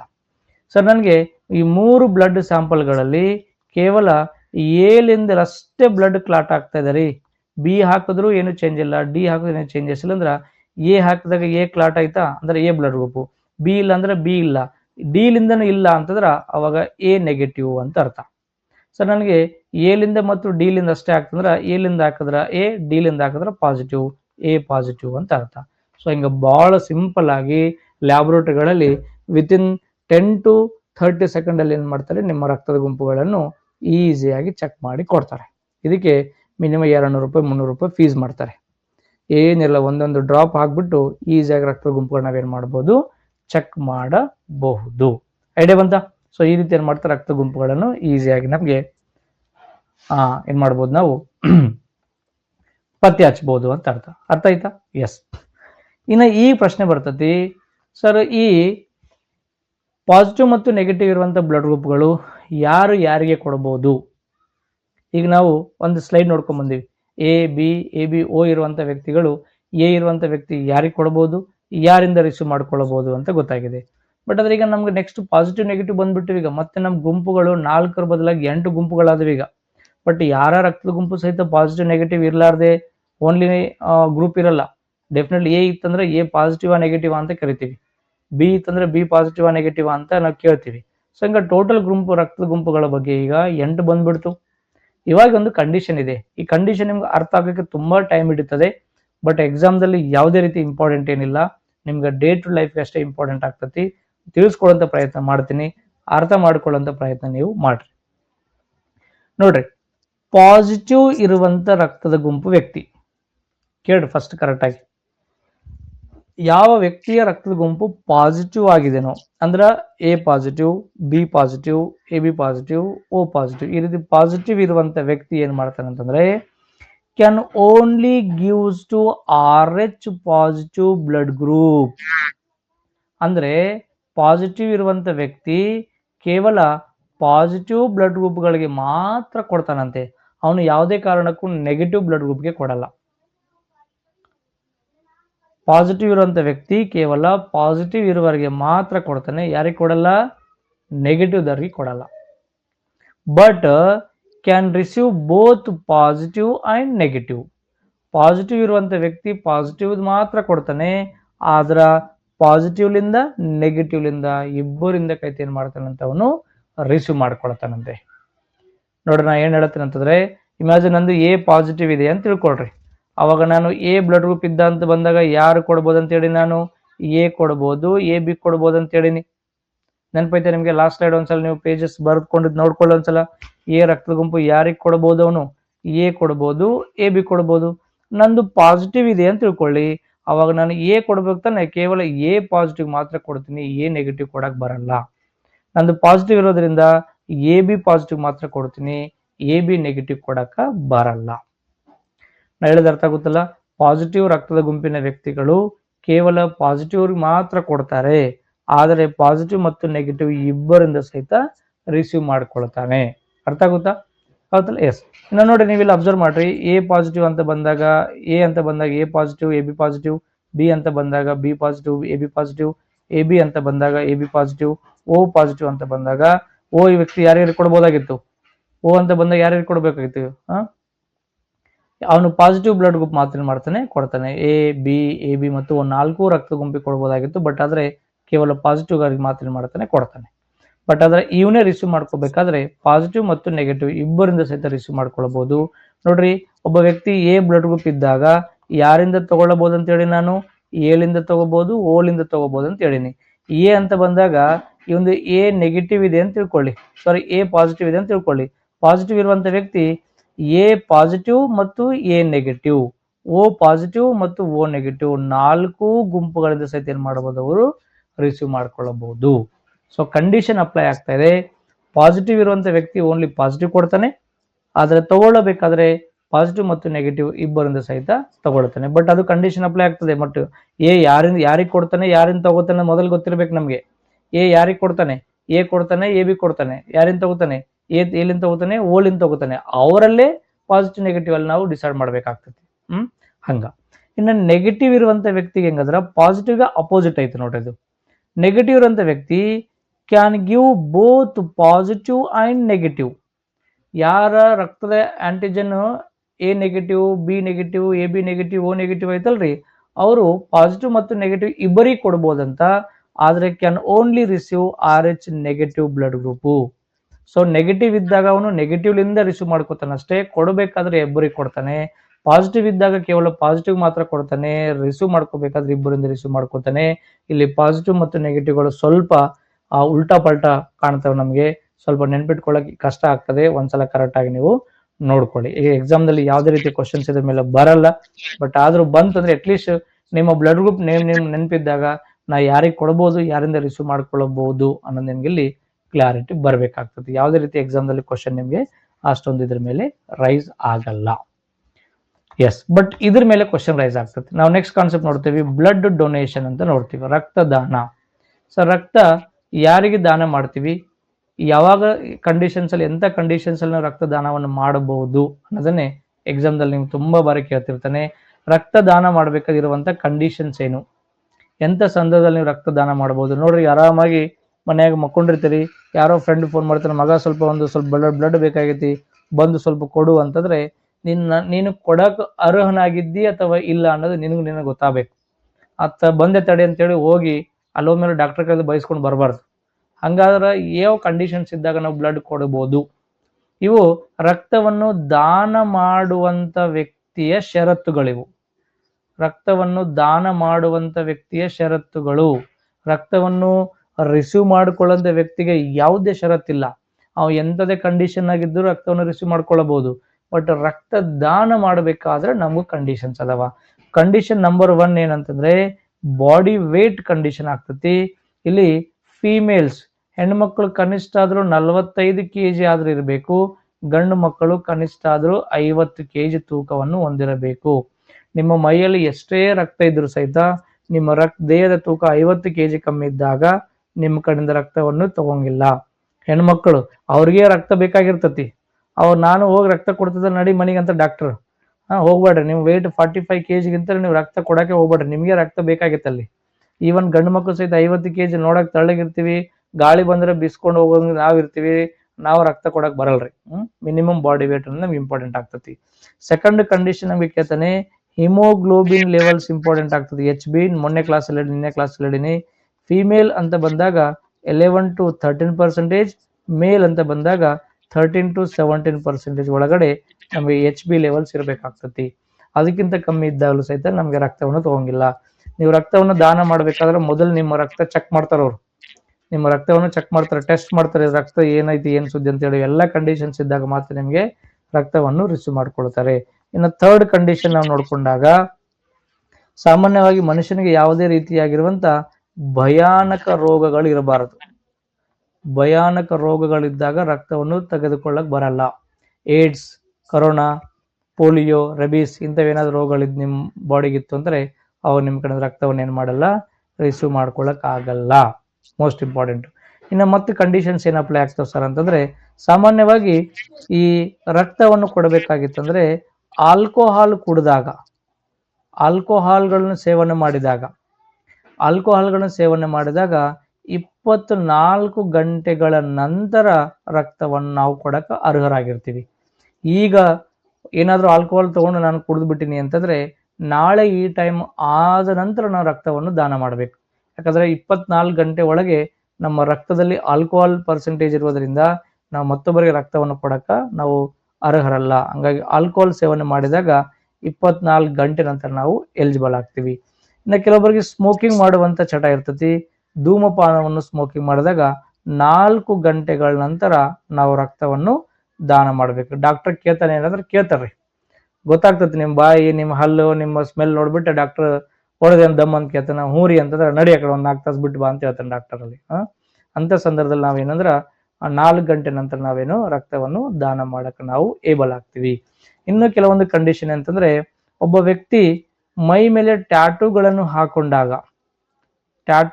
ಹಾಕೊಂಡಾಗ ಕನಿಷ್ಠ 3 ತಿಂಗಳ ನಂತರ ರಕ್ತವನ್ನು ದಾನ ಮಾಡಬೇಕಾಗ್ತತಿ. ಇವತ್ತು ನೀವೇನಾದ್ರೂ ಮೈ ಮೇಲೆ ಒಂದು ಟ್ಯಾಟೂ ಹಾಕೊಂಡಿದ್ರಿ ಅಂತಂದ್ರೆ ನಾಳೆನೇ ಬರ್ತೀನಿ ದೋಸ್ತ ತಡಿ ಅಂತ ಕೊಡಕ್ ಬರಲ್ಲ. You have to wait about 3 months. ಯಾಕಂದ್ರೆ ನಮ್ಮ ರಕ್ತದಲ್ಲಿರುವಂತ RBC ಕಣಗಳ ಸಂಖ್ಯೆಯ ಲೈಫ್ ಸ್ಪ್ಯಾನು 100ರಿಂದ 120 ಡೇಸ್ ಇರೋದ್ರಿಂದ ಕನಿಷ್ಠ 3ರಿಂದ 4 ತಿಂಗಳು ನೀನು ವೇಟ್ ಮಾಡ್ಬೇಕಾಗ್ತತಿ. ಯಾಕಂದ್ರೆ ಸರ್ ನೀವು ಟ್ಯಾಟೂ ಹಾಕೊಳ್ಳೋದಕ್ಕೂ ಇವು ಸಾಯೋದಕ್ಕೂ ಏನ್ ಸಂಬಂಧ ಅಂತಾರೆ ಗೊತ್ತಿಲ್ರಿ. ನಿನ್ನೆ ಮೊನ್ನೆ ಬಂದಿರುವಂತ WHO ವರದಿ ಪ್ರಕಾರ, ವರ್ಲ್ಡ್ ಹೆಲ್ತ್ ಆರ್ಗನೈಸೇಷನ್ ಪ್ರಕಾರ ಅತಿ ಹೆಚ್ಚು HIV ಕೇಸಸ್ಗಳು ಟ್ಯಾಟೂಗಳಿಂದ ಬರ್ತಾ ಇದೆ ಅಂತ. ಈಗ ಮೊದಲು ನಮ್ಗೆ ಅನ್ಸೇಫ್ ಸೆಕ್ಸ್ ಇಂದ ಬರ್ತಾ ಇತ್ತು, ಅಸುರಕ್ಷಿತ ಲೈಂಗಿಕ ಸಂಪರ್ಕದಿಂದ ನಮಗೆ HIV ಕೇಸಸ್ಗಳು ಜಾಸ್ತಿ ಬರ್ತಾ ಇತ್ತು. ಬಟ್ ಈಗ ಈ ರೀಸೆಂಟ್ ಆಗಿರುವಂತ ವರದಿ ನಾವು ನೋಡ್ಕೊಂಡ್ರೆ ಗೊತ್ತಾಗ್ತದೆ ಈ ಟ್ಯಾಟೂಗಳಿಂದನೇ ಅತಿ ಹೆಚ್ಚಾಗಿರುವಂತ HIV ಕೇಸಸ್ ಬರ್ತಾ ಇದೆ. ಯಾಕಂದ್ರೆ ಈ ಟ್ಯಾಟೂ ಬಳಸಿರುವಂತ ನೀಡಲ್ ಸೂಜಿ ಇರುತ್ತಲ್ರಿ, ಇದು ಸ್ವಲ್ಪ ಕಾಸ್ಟ್ಲಿ ಇರ್ತತಿ. ಹಂಗಾಗಿ ನಾವು ಹೋಗಿ ಅವ್ನು ಬಾರ್ಗೇನ್ ಮಾಡಿದಾಗ ಏನ್ ಮಾಡ್ತಾನೆ, ಅವನು ಕಮ್ಮಿ ಕಾಸ್ಟ್ ಇರುವಂತ ಸೂಜಿಯನ್ನು, ಅನೇಕ ಜನರಿಗೆ ಬಳಸಿರುವಂತ ಸೂಜಿಯನ್ನೇ ನಮಗೆ ಬಳಸಿರ್ತಾನೆ. ನಮ್ಮ ಮುಂದೆ ನೋಡಕ್ಕೆ ಪ್ಯಾಕಿಂಗ್ ಅನ್ನು ಅನ್ಪ್ಯಾಕ್ ಮಾಡೋದಂಗೆ ಟ್ರೈ ಮಾಡ್ತಾನೆ. ಬಟ್ ಆದ್ರೆ ಅದು ಯಾರಿಗೋ ಯೂಸ್ ಮಾಡಿರುವಂತ ನೀಡಲ್ ಇರ್ತತಿ. ಸಾಮಾನ್ಯವಾಗಿ ಟ್ಯಾಟೂ ಹಾಕೊಳ್ಳುವಂತ ವ್ಯಕ್ತಿಗಳು ಯಾವುದೇ ಸಾಂಪ್ರದಾಯ ಫ್ಯಾಮಿಲಿಯಿಂದ ಬಂದಿರೋದಂತ ಇರಲ್ಲ. ಸುಮ್ಮನೆ ಈ ಉಡಾಪ್ ಇರುವಂತ ವ್ಯಕ್ತಿಗಳು, ಶೋಕಿ ಮಾಡುವಂತ ವ್ಯಕ್ತಿಗಳು, ಇಂಥ ವ್ಯಕ್ತಿಗಳಿರೋದ್ರಿಂದ ಅವ್ರೇನಾಗ್ತಾರೆ ಅಂದ್ರ ಮತ್ತೆ ಹಂಗಂತ ಮತ್ತೆ ಯಾರು ಸಿಟ್ಟಾಗ್ಬಿಟ್ರಪ್ಪೋ ಟ್ಯಾಟೂ ಹಾಕೊಂಡ್ರೆ ಏನು ಹುಚ್ಚಿರ್ತಾರೆ ಅಂತ ಹಂಗೆ ಕೇಳ್ಬೇಡ್ರಿ. ಬಟ್ ಸಾಮಾನ್ಯವಾಗಿ ಹಾಕೊಳ್ಳಕ್ ಹೋಗಲ್ಲ, ಹೌದಲ್ಲ. ಯಾರು ಸುಮ್ಮನೆ ಈ ಟ್ಯಾಟೂಗಳು ಹಾಕೊಳ್ಳೋಂಥ ವ್ಯಕ್ತಿ ನೋಡ್ರಿ ಇಲ್ಲಿ ಸಾಮಾನ್ಯವಾಗಿ ಏನು ಸ್ವಲ್ಪ ನೋಡ್ತಿಲ್ಲ ಅಂತ ಒಂದು ವ್ಯಕ್ತಿಗಳು ಜಾಸ್ತಿ ಟ್ಯಾಟೂಗಳನ್ನ ಹಾಕೊಳ್ಳೋದ್ರಿಂದ ಅವ್ರು ಏನ್ ಮಾಡ್ತಾರೆ ಅಂದ್ರೆ ಅವರಿಂದ ಅದೇ ನೀಡಲ್ ಮತ್ತೊಬ್ಬ ವ್ಯಕ್ತಿಗೆ ಯೂಸ್ ಮಾಡೋದ್ರಿಂದ HIV ಕೇಸಸ್ ಬರ್ತಾ ಇದಾವೆ. ಹಿಂಗ ನಮ್ಗೆ ಟ್ಯಾಟೂ ಹಾಕೊಂಡಾಗ ಸಹಿತ ಏನಾದ್ರು ರೋಗಗಳಿದ್ದಾಗ ಕೆಲವೊಂದು ರೋಗಗಳು 1 ತಿಂಗಳು 2 ತಿಂಗಳು 3 ತಿಂಗಳು ಎಕ್ಸಿಬಿಟ್ ಆಗಲ್ಲ, ಮೈಯಾಗ ರೋಗ ಇದ್ದದೇ ಗೊತ್ತಾಗಲ್ಲ. ಅಂತ ಸಂಬಂಧದಲ್ಲಿ ಸಹಿತ ಏನ್ ಮಾಡ್ತಾರೆ, ರಕ್ತವನ್ನು ತಗೊಳ್ಳಕ ಆಗಲ್ಲ. ಇನ್ನು ವಿಶೇಷ ಏನಂತಂದ್ರೆ, ಒಬ್ಬ ವ್ಯಕ್ತಿ ತನ್ನ ಜೀವನದಲ್ಲಿ ಒಂದು ವರ್ಷದಲ್ಲಿ ಒಂದು ರಕ್ತದಾನದಿಂದ ಮತ್ತೊಂದು ರಕ್ತದಾನಕ್ಕೆ ನಡು ಗ್ಯಾಪ್ ಮೇಂಟೈನ್ ಮಾಡ್ಬೇಕಾಗ್ತತಿ. ಈ ಗ್ಯಾಪು ಕನಿಷ್ಠ 3 ತಿಂಗಳು ಇರ್ಬೇಕು ನೋಡ್ರಿ. ಇವತ್ತು ನೀವು ಬ್ಲಡ್ ಕೊಟ್ಟಿರಿ ಅಂತಂದ್ರೆ ಮತ್ತೆ ಸೆಕೆಂಡ್ ಟೈಮ್ ಬ್ಲಡ್ ಕೊಡ್ಬೇಕಾಗಿತ್ತಂದ್ರ 1 ತಿಂಗಳು ಬಿಟ್ಟು ಕೊಡಕ್ ಬರಲ್ರಿ. ಮಿನಿಮಮ್ 3 ತಿಂಗಳು ನೀನು ವೇಟ್ ಮಾಡ್ಬೇಕಾಗ್ತತಿ. ಆಫ್ಟರ್ 3 months ಆದ್ಮೇಲೆ ನೀನು ಮತ್ತೊಮ್ಮೆ ನೀನು ರಕ್ತದಾನವನ್ನು ಮಾಡಬಹುದು. ಕ್ವಶನ್ ಕೇಳ್ತಾನೆ, ಒಬ್ಬ ಆರೋಗ್ಯವಂತ ಮಾನವ ಒಂದು ವರ್ಷದಲ್ಲಿ ಗರಿಷ್ಠ ಮ್ಯಾಕ್ಸಿಮಮ್ ಎಷ್ಟು ಬಾರಿ ರಕ್ತದಾನ ಮಾಡಬಹುದು ಅಂತ ಕೇಳ್ತಾನೆ. ಗರಿಷ್ಠ 4 ಬಾರಿ ಮಾತ್ರ ರಕ್ತವನ್ನು ದಾನ ಮಾಡಬಹುದು. ಯಾಕಂದ್ರೆ ನೀವು ಒಂದ್ಸಲ ರಕ್ತ ಕೊಟ್ಟಾಗ ನಿನ್ನ ಮೈಯಲ್ಲಿರುವಂತ RBC ಸೆಲ್ಸ್ ಎಲ್ಲ ಹೋಗ್ಬಿಟ್ಟಿರ್ತವೆ. ಮತ್ತೆಲ್ಲ ಸೆಲ್ಸ್ ಪ್ರೊಡ್ಯೂಸ್ ಆಗಿ ಅವು ಮೆಚೂರ್ ಆಗಕ್ಕೆ ಕನಿಷ್ಠ 3 ತಿಂಗಳ ಟೈಮ್ ಆಗ್ತಿರೋದ್ರಿಂದ ಆ 3 ತಿಂಗಳ ನಡುವೆ ನಿನಗೆ ಬ್ಲಡ್ ಏನು ತಯಾರಾಗಕ್ಕೆ ನಿನ್ಗೆ ಅಷ್ಟು ಸಮಯ ಬೇಕಾಗಿರೋದ್ರೆ ಮತ್ತೆ ನೀನು ಅಷ್ಟು ಸಮಯ ವೇಟ್ ಮಾಡ್ಬೇಕಾಗ್ತತಿ. ಹೇಳಿದ ಅರ್ಥ ಆಗುತ್ತಾ? ಒಂದು ತಾಯಿ ಪ್ರೆಗ್ನೆಂಟ್ ಅದಳೆ ಅಂತ ತಿಳ್ಕೊಳ್ಳಿ. ಪ್ರೆಗ್ನೆಂಟ್ ಗರ್ಭ ಧರಿಸಿರುವಂತ ಒಂದು ತಾಯಿ ಅದಳೆ. ಇವತ್ತು ಇವರಿಗೆ EDD ಅಂತ ಕೊಡ್ತಾರೆ ಡಾಕ್ಟರ್, ಎಕ್ಸ್ಪೆಕ್ಟೆಡ್ ಡೆಲಿವರಿ ಡೇಟ್ ಅಂತ ಕೊಡ್ತಾರೆ. ಅಂದ್ರೆ ಅವರು ಲಾಸ್ಟ್ ಏನು ಯಾವಾಗ ಮೆನ್ಸ್ಟ್ರುಯೇಷನ್ ಸೈಕಲ್ ಆಗಿರ್ತದೋ ಆ ಒಂದು ಡೇಟ್ ಬೇಸ್ ಮೇಲೆ ಅವ್ರಿಗೆ ಏನ್ ಮಾಡ್ತಾರೆ, ಒಂದು EDD ಅಂತ ಕೊಡ್ತಾರೆ. ಇವತ್ತು ನಿಮಗೆ ಪ್ರೆಗ್ನೆನ್ಸಿ ಕನ್ಫರ್ಮ್ ಆಯಿತು ಅಂತಂದ್ರೆ ಡೆಲಿವರಿ ಯಾವಾಗ ಆಗ್ಬೋದು ಅಂತ ನಮ್ಗೊಂದು ಎಕ್ಸ್ಪೆಕ್ಟೆಡ್ ಡೆಲಿವರಿ ಡೇಟ್ ಅಂತ ಕೊಡ್ತಾರೆ. ಇಮ್ಯಾಜಿನ್ January 1ನೇ ತಾರೀಕು ಏನಾದರೂ ಎಕ್ಸ್ಪೆಕ್ಟೆಡ್ ಡೆಲಿವರಿ ಡೇಟ್ ಕೊಟ್ರೆ ಅಂತಂದ್ರೆ ಆ ಡೇಟ್ಗಿಂತ ಮುಂಚೆ 3 ತಿಂಗಳು, ಡೆಲಿವರಿ ಆದ ನಂತರ 3 ತಿಂಗಳು ಯಾವುದೇ ಕಾರಣಕ್ಕೂ ನಾವು ರಕ್ತದಾನ ಮಾಡಕ ಏಬಲ್ ಅಲ್ಲ. ಟೋಟಲಿ ಪ್ರೆಗ್ನೆನ್ಸಿ ಸಮಯದಲ್ಲಿ ನಾವು 6 ತಿಂಗಳು ರಕ್ತವನ್ನು ದಾನ ಮಾಡಕ್ ಬರಲ್ಲ. Before 3 months of delivery, after 3 months of delivery ನಾವು ಏಬಲ್ ಅಲ್ಲ. ಅಲ್ಲಿವರೆಗೆ ನಾವು ರಕ್ತವನ್ನು ದಾನ ಮಾಡಕ ನಾವು ಯೋಗ್ಯರಲ್ಲ, ನಮಗೆ ರಕ್ತ ಬೇಕಾಗ್ತದೆ ಅಂತ ಅರ್ಥ. ಹಿಂಗ ಸುಮಾರು ರೀತಿಯಾಗಿರುವಂತ ಕಂಡೀಷನ್ಸ್ ಅದಾವೆ. ಇವೆಲ್ಲಾ ಕಂಡೀಷನ್ಸ್ ನೋಡ್ಕೊಂಡು ನಾವು ರಕ್ತವನ್ನು ದಾನ ಮಾಡಬೇಕಾಗ್ತತಿ. ಹೇಳಿದ ಅರ್ಥ ಆಗುತ್ತಲ್ಲ? ಎಸ್, ಇವೆಲ್ಲ ನಮ್ಗೆ ಕಂಡೀಷನ್ಸ್ ಕೇಳ್ತಾ ನೋಡಿ ಎಕ್ಸಾಮ್ದಲ್ಲಿ, ಯಾವ ಎಂತೆಂಥ ಕಂಡೀಷನ್ಸ್ ಅವ ಅಂತ ಹೇಳ್ಬಿಟ್ಟು ನಮ್ಗೆ ಕಂಡೀಷನ್ಸ್ ಕೇಳ್ಕೊಂಡು ಕ್ವಶನ್ ನಮ್ಗೆ ಎಕ್ಸಾಮ್ದಲ್ಲಿ ರೈಸ್ ಮಾಡ್ತಾ ಇರ್ತಾನೆ. ಅರ್ಥ ಆಗುತ್ತಾ? ಎಸ್. ಇನ್ನು ನೆಕ್ಸ್ಟ್ ನಾವು ಲಾಸ್ಟ್ ಸ್ಲೈಡ್ ನೋಡಕ್ ಹೋಗ್ತಾ ಇದ್ದೀವಿ ಈ ಚಾಪ್ಟರ್ ಅಲ್ಲಿ. ವಿವಿಧ ಜೀವಿಗಳಲ್ಲಿ ರಕ್ತದ ಬಣ್ಣ ಏನಾಗಿದೆ? ಸೊ ಮನುಷ್ಯನ ರಕ್ತದ ಬಣ್ಣ ಕೆಂಪಾಗಿದೆಯಲ್ಲ, ಹಂಗ ಎಲ್ಲಾ ಜೀವಿಗಳ ರಕ್ತದ ಬಣ್ಣ ಕೆಂಪೇನು ಅಂತಂದ್ರ ಇಲ್ರಿ. ಬೇರೆ ಬೇರೆ ಜೀವಿಗಳ ರಕ್ತದ ಬಣ್ಣ ಬೇರೆ ಬೇರೆ ಆಗಿದೆ. ನೋಡಿ ಇಲ್ಲಿ ಕಲರ್, ಅದಕ್ಕೆ ಕಾರಣವಾಗಿರುವಂತ ವರ್ಣಕ, ಅಲ್ಲಿರುವಂತ ಎಲಿಮೆಂಟ್ ಮತ್ತು ಅದಕ್ಕೆ ಎಕ್ಸಾಂಪಲ್ಸ್ ಯಾವ್ದು ಅಂತ ನಾವು ನೋಡಕ್ ಹೋಗ್ತಾ ಇದ್ದೀವಿ. ನೋಡ್ರಿ, ರಕ್ತದ ಬಣ್ಣ ನೇರಳೆ ಅಥವಾ ವೈಲೆಟ್ ಇದ್ದಾಗ ಅಲ್ಲಿರುವಂತ ಒಂದು ಪಿಗ್ಮೆಂಟ್ ಯಾವಂದ್ರ ಯಾವುದು ಹೆಮಿರೈಥ್ರಿನ್ ಅಂತ ಐತಿ ನೋಡ್ರಿ. ಹೆಮಿರೈಥ್ರಿನ್ ಅಂತ ಒಂದು ವರ್ಣಕ ಇರ್ತದೆ. ನಮ್ಮ ಕಡೆ ಹಿಮೋಗ್ಲೋಬಿನ್ ಹೆಂಗ ಒಂದು ಕಲರ್ ಕೊಡುವಂತ ವಸ್ತು ಐತಲ್ರಿ, ಅಲ್ಲಿ ಹೆಮಿರೈಥ್ರಿನ್ ಅಂತ ಒಂದು ವಸ್ತು ಇದ್ದಾಗ ಅವ್ರ ಕಡೆ ಏನಾಗ್ತದೆ, ವೈಲೆಟ್ ಕಲರ್ ಆಗ್ತದೆ. ಇಲ್ಲಿ ಯಾವುದೇ ಎಲಿಮೆಂಟ್ ಇರಲ್ಲ. ಇಲ್ಲಿ ಪೆನಿಸ್ ಹುಳಗಳು, ಬಟಾಣಿ ಹುಳಗಳು, ಉಪ್ಪು ನೀರಿನ ಹುಳಗಳಲ್ಲಿ ಇಂಥ ಒಂದು ವೈಲೆಟ್ ಕಲರ್ ಬ್ಲಡ್ ನಾವು ನೋಡಬಹುದು. ಇನ್ನು ನೀಲಿ ಕಲರ್ ಅಂತ ಒಂದು ಕಲರ್ ಬರ್ತದೆ. ಇದಕ್ಕೆ ನಾವು ಏನಂತೀವಿ, ಹೀಮೋಸಯಾನಿನ್ ಅಂತ ಒಂದು ವರ್ಣಕ ಅಂತ ಹೆಸರು ಕೊಡ್ತೀವಿ. ಇಲ್ಲಿ ಈ ಯಾವ ಜೀವಿಯ ರಕ್ತದಲ್ಲಿ ನೀಲಿ ಕಲರ್ ಇರ್ತದೋ ಅವರ ಬ್ಲಡ್ ಅಲ್ಲಿ ಇರುವಂತ ಒಂದು ಎಲಿಮೆಂಟ್ ಯಾವಂದ್ರ copper. Best example octopus, most repeat ಆಗಿದೆ ನೋಡ್ರಿ ಕ್ವಶನ್. ಆಕ್ಟೋಪಸ್ ದೇಹದಲ್ಲಿರುವಂತ ಎಲಿಮೆಂಟ್ ಯಾವುದು? ಕಾಪರ್. ಇದೇ ಹೀಮೋಸಯಾನಿನ್ ಎಂಬ ವರ್ಣಕ ಸಹಾಯದಿಂದ ನೀಲಿ ಕಲರ್ ಬಣ್ಣಕ್ಕೆ ಕಾರಣ ಆಗ್ತದೆ. ಇನ್ನು ಬಸವನ ಹುಳ, ಜೇಡ, ಸ್ಪೈಡರ್, ಮೋಸ್ಟ್ ಇಂಪಾರ್ಟೆಂಟ್ ನೋಡ್ರಿ, ಸ್ಪೈಡರ್, ದುಂಡು ಹುಳಗಳು, ಸ್ಲಗ್ಸ್ ಅಂತ ಕರಿತೀವಿ, ಏಡಿ, ಕ್ರಾಬ್ಸ್. ಏಡಿ ಗೊತ್ತಲ್ಲ, ಏಡಿದ ಸಹಿತ ನಾವು ನೀಲಿ ಬಣ್ಣವನ್ನು ಅಬ್ಸರ್ವ್ ಮಾಡ್ತೀವಿ. ಇನ್ನ ಗ್ರೀನ್ ಕಲರ್ ಇರ್ತದೆ, ಇದಕ್ಕೆ ನಾವು ಬಿಲಿವರ್ದಿನ್ ಅನ್ನೋ ಒಂದು ವರ್ಣಕ ಕಾರಣ ಆಗ್ತದೆ. ಇಲ್ಲಿ ಮ್ಯಾಗ್ನೀಷಿಯಂ ಎಂಬ ಎಲಿಮೆಂಟ್ ಪ್ರೆಸೆಂಟ್ ಇರ್ತದೆ. ಇಲ್ಲಿ ಹಲ್ಲಿನ ಜಾತಿಯ ಪ್ರಾಣಿಗಳು, ಜಿಗಣಿ, ಲೀಚಸ್ ಅಂತ ಕರಿತೀವಿ, ಲೀಚಸ್ ಜಿಗಣಿ ನೀರಲ್ಲಿ ಇರ್ತದೆ. ಇನ್ನು ವಲಯವಂತಿಗಳು, ಉಪ್ಪು ನೀರಿನ ಜೀವಿಗಳು, ಸೀಗಡಿ ಮೀನು, ಬೇರೆ ಬೇರೆ ಜೀವಿಗಳಲ್ಲಿ ಇವು ನಮಗೆ ಕಂಡು ಬರ್ತವೆ. ಇನ್ನ ಕೆಲವೊಂದು ಜೀವಿಗಳ ಬಣ್ಣ ಹಳದಿ ಬಣ್ಣ ಆಗಿದೆಯಂತೆ. ಇದಕ್ಕ ಬಿಲಿ ರೂಬಿನ್ ಎಂಬ ಒಂದು ವರ್ಣಕ ಕಾರಣ ಆಗ್ತದೆ. ಇದಕ್ಕ ವೆನಾಡಿಯಂ ಅನ್ನೋ ಎಲಿಮೆಂಟ್ ಅದರೊಳಗೆ ಪ್ರೆಸೆಂಟ್ ಇರ್ತದಂತೆ. ಬಿಟಲ್ಸ್, ಸಮುದ್ರ ಸವೆತ ಜೀವಿಗಳು ಅಂತ ಕರಿತೀವಿ, ಮರೈನ್ ಎನಿಮಲ್ಸ್ ಅಂತ ನೋಡ್ತೀವಿ. ಈ ಮರೈನ್ ಎನಿಮಲ್ಸ್ ಅಲ್ಲಿ ಈ ಹಳದಿ ಬಣ್ಣದ ಬ್ಲಡ್ ಅನ್ನು ಸಹಿತ ನಾವು ನೋಡಬಹುದು. ಇನ್ನು ರೆಡ್ ಇದೆ, ಇಲ್ಲಿ ನಮ್ಮ ಮನುಷ್ಯನ ರೆಡ್ ನೋಡ್ತೀವಿ. ಮನುಷ್ಯನ ರೆಡ್ ಬಣ್ಣಕ್ಕೆ ಕಾರಣ ಯಾವುದು? ಹಿಮೋಗ್ಲೋಬಿನ್. ಯಾವುದು? ಹಿಮೋಗ್ಲೋಬಿನ್. ನಮ್ಮಲ್ಲಿರುವಂತಹ ಎಲಿಮೆಂಟ್ ಯಾವುದು? ಐರನ್. ಹಿಂಗ ಬೇರೆ ಕಂಪ್ಯಾರಿಸನ್ ಮಾಡ್ಕೊಳ್ಳಿ. ಐರನ್. ಮಾನವ ಮತ್ತು ಇತರ ಕಶೇರುಕಗಳು, ವರ್ಟೆಬ್ರೇಟ್, ಬೆನ್ನು ಮೂಳೆಯನ್ನು ಹೊಂದಿರುವಂತಹ ಜೀವಿಗಳನ್ನ ನಾವು ಕಶೇರುಕಗಳು ಅಂತ ಕರಿತೀವಿ, ಕಶೇರುಗಳು. ಇನ್ನು ಕೆಲವೊಂದು ಜೀವಿಯ ಬ್ಲಡ್ ಬಿಳಿ ಸಹಿತ ಆಗಿದೆಯಂತೆ. ಇಲ್ಲಿ ಯಾವುದೇ ಬಿಳಿ ಅಂದ್ರೆ ಪಿಗ್ಮೆಂಟ್ ಇರಲ್ಲ, ಯಾವುದೇ ಎಲಿಮೆಂಟ್ ಇಲ್ಲ. ಬೆಸ್ಟ್ ಎಕ್ಸಾಂಪಲ್ ನಮಗೆ ಜಿರಳೆ, ಕಾಕ್ರೋಚ್ ಅಂತ ನೋಡ್ತೀವಿ. ಜಿರಳೆಯಲ್ಲಿ ಸಹಿತ ನಾವು ಬಿಳಿ ಬಣ್ಣದ ಒಂದು ಬ್ಲಡ್ ಅನ್ನು ಸಹಿತ ನಾವಿಲ್ಲಿ ಅಬ್ಸರ್ವ್ ಮಾಡ್ತೀವಿ. ಈ ಕಾನ್ಸೆಪ್ಟ್ ನಿಮ್ಗೆ ಇಂಪಾರ್ಟೆಂಟ್ ಆಗಿದೆ ನೋಡಿ. ಒಂದ್ ಕಡೆ ಜೀವಿ, ಒಂದ್ ಕಡೆ ಅದರ ಪಿಗ್ಮೆಂಟ್ ಕೇಳ್ತಾನೆ, ಬ್ಲಡ್ ಕಲರ್ ಕಾರಣವಾಗಿರುವಂತ ಪಿಗ್ಮೆಂಟ್ ಅಂತ ಕೇಳ್ತಾನೆ. ಒಂದ್ ಕಡೆ ಬ್ಲಡ್ ಕಲರ್ ಕಾರಣವಾಗಿರುವಂತ ಎಲಿಮೆಂಟ್ ಅಂತ ಕೇಳ್ತಾನೆ. ಒಂದ್ ಕಡೆ ಬ್ಲಡ್ ಕಲರ್ ಮತ್ತು ಸಂಬಂಧಪಟ್ಟ ಎಕ್ಸಾಂಪಲ್ಸ್ ಯಾವುದು ಅಂತ ಕೇಳ್ತಾನೆ. ಒಟ್ಟಾರೆಯಾಗಿ ನಿಮ್ಗೆ ಹಿಂಗ ಮೂರು ರೀತಿಯಾಗಿರುವಂತ ಮ್ಯಾಚ್ ದ ಫಾಲೋಯಿಂಗ್ ಅಲ್ಲಿ ಕ್ವಶನ್ಸ್ ನಿಮ್ಗೆ ಕೇಳ್ತಿರ್ತಾನೆ. ಕ್ವಶನ್ಸ್ ಕರೆಕ್ಟ್ ಆಗಿ ನೀವು ನೋಡ್ಕೊಳ್ಳಿ.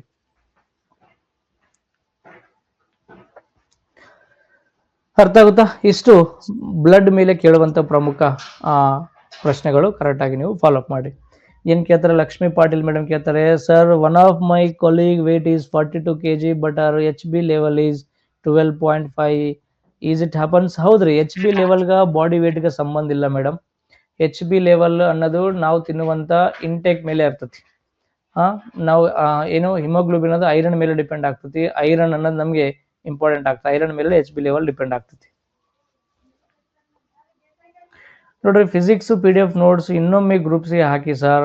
3-4 ಸಲ ಹಾಕಿನ್ರಿ, ನೋಡ್ರಿ ಗ್ರೂಪಲ್ಲಿ ಇರ್ತದೆ ನೋಡ್ರಿ. 3-4 ಸಲ ಹಾಕಿನ ಒಂದ್ಸಲ ಟ್ರೈ ಮಾಡ್ರಿ, ಇಲ್ಲಾಂದ್ರೆ ಮತ್ತೊಂದ್ಸಲ ಹಾಕ್ತೀನಿ.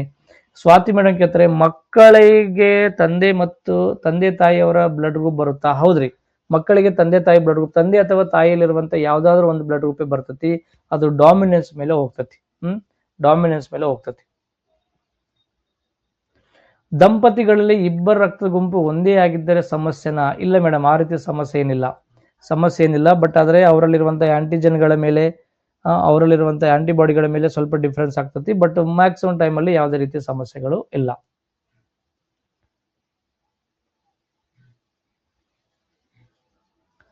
Sir, blood donate Guinness record ಆಗಿದೆ ಅಲ್ವಾ ಸರ್ ಆಂಧ್ರದಲ್ಲಿ? ಹೌದು Lalitha madam, very good observation. Chiranjeevi cinema actor Chiranjeevi ನೋಡಿರ ನೀವು?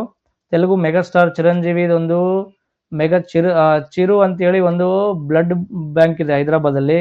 ಒಬ್ಬ ವ್ಯಕ್ತಿ ಸತತವಾಗಿ 25 ವರ್ಷಗಳಿಂದ 100 ಬಾರಿ ರಕ್ತದಾನವನ್ನು ಮಾಡಿದ್ದಾನೆ. ವರ್ಷಕ್ಕೆ 4 ಬಾರಿ ಅಂತಂದ್ರೆ 4 25 100.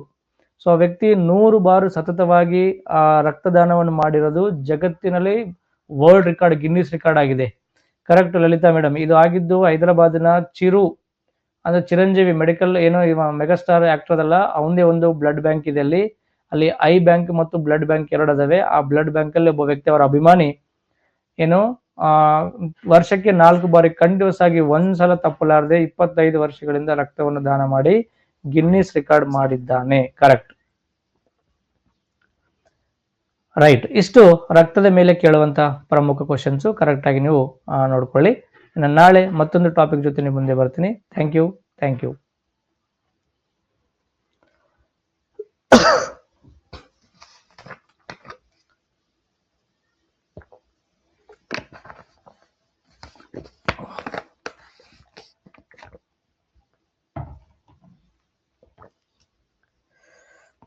ಮಾಡ್ರಿ.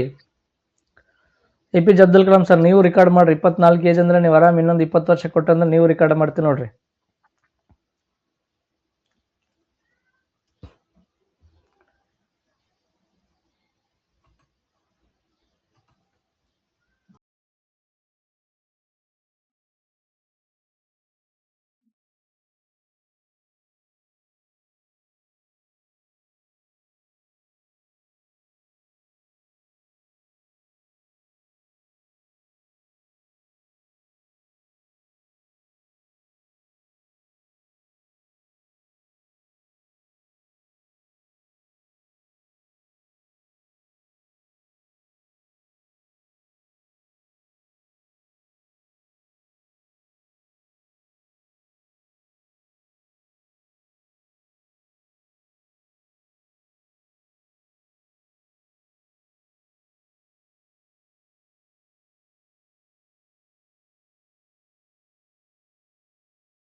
ಹೆಂಗ್ ಮಾಡೋದು ಕ್ಲೋಸ್ ಮಾಡಿ ಹೇಳ್ತೇನೆ. ಆಯ್ತು.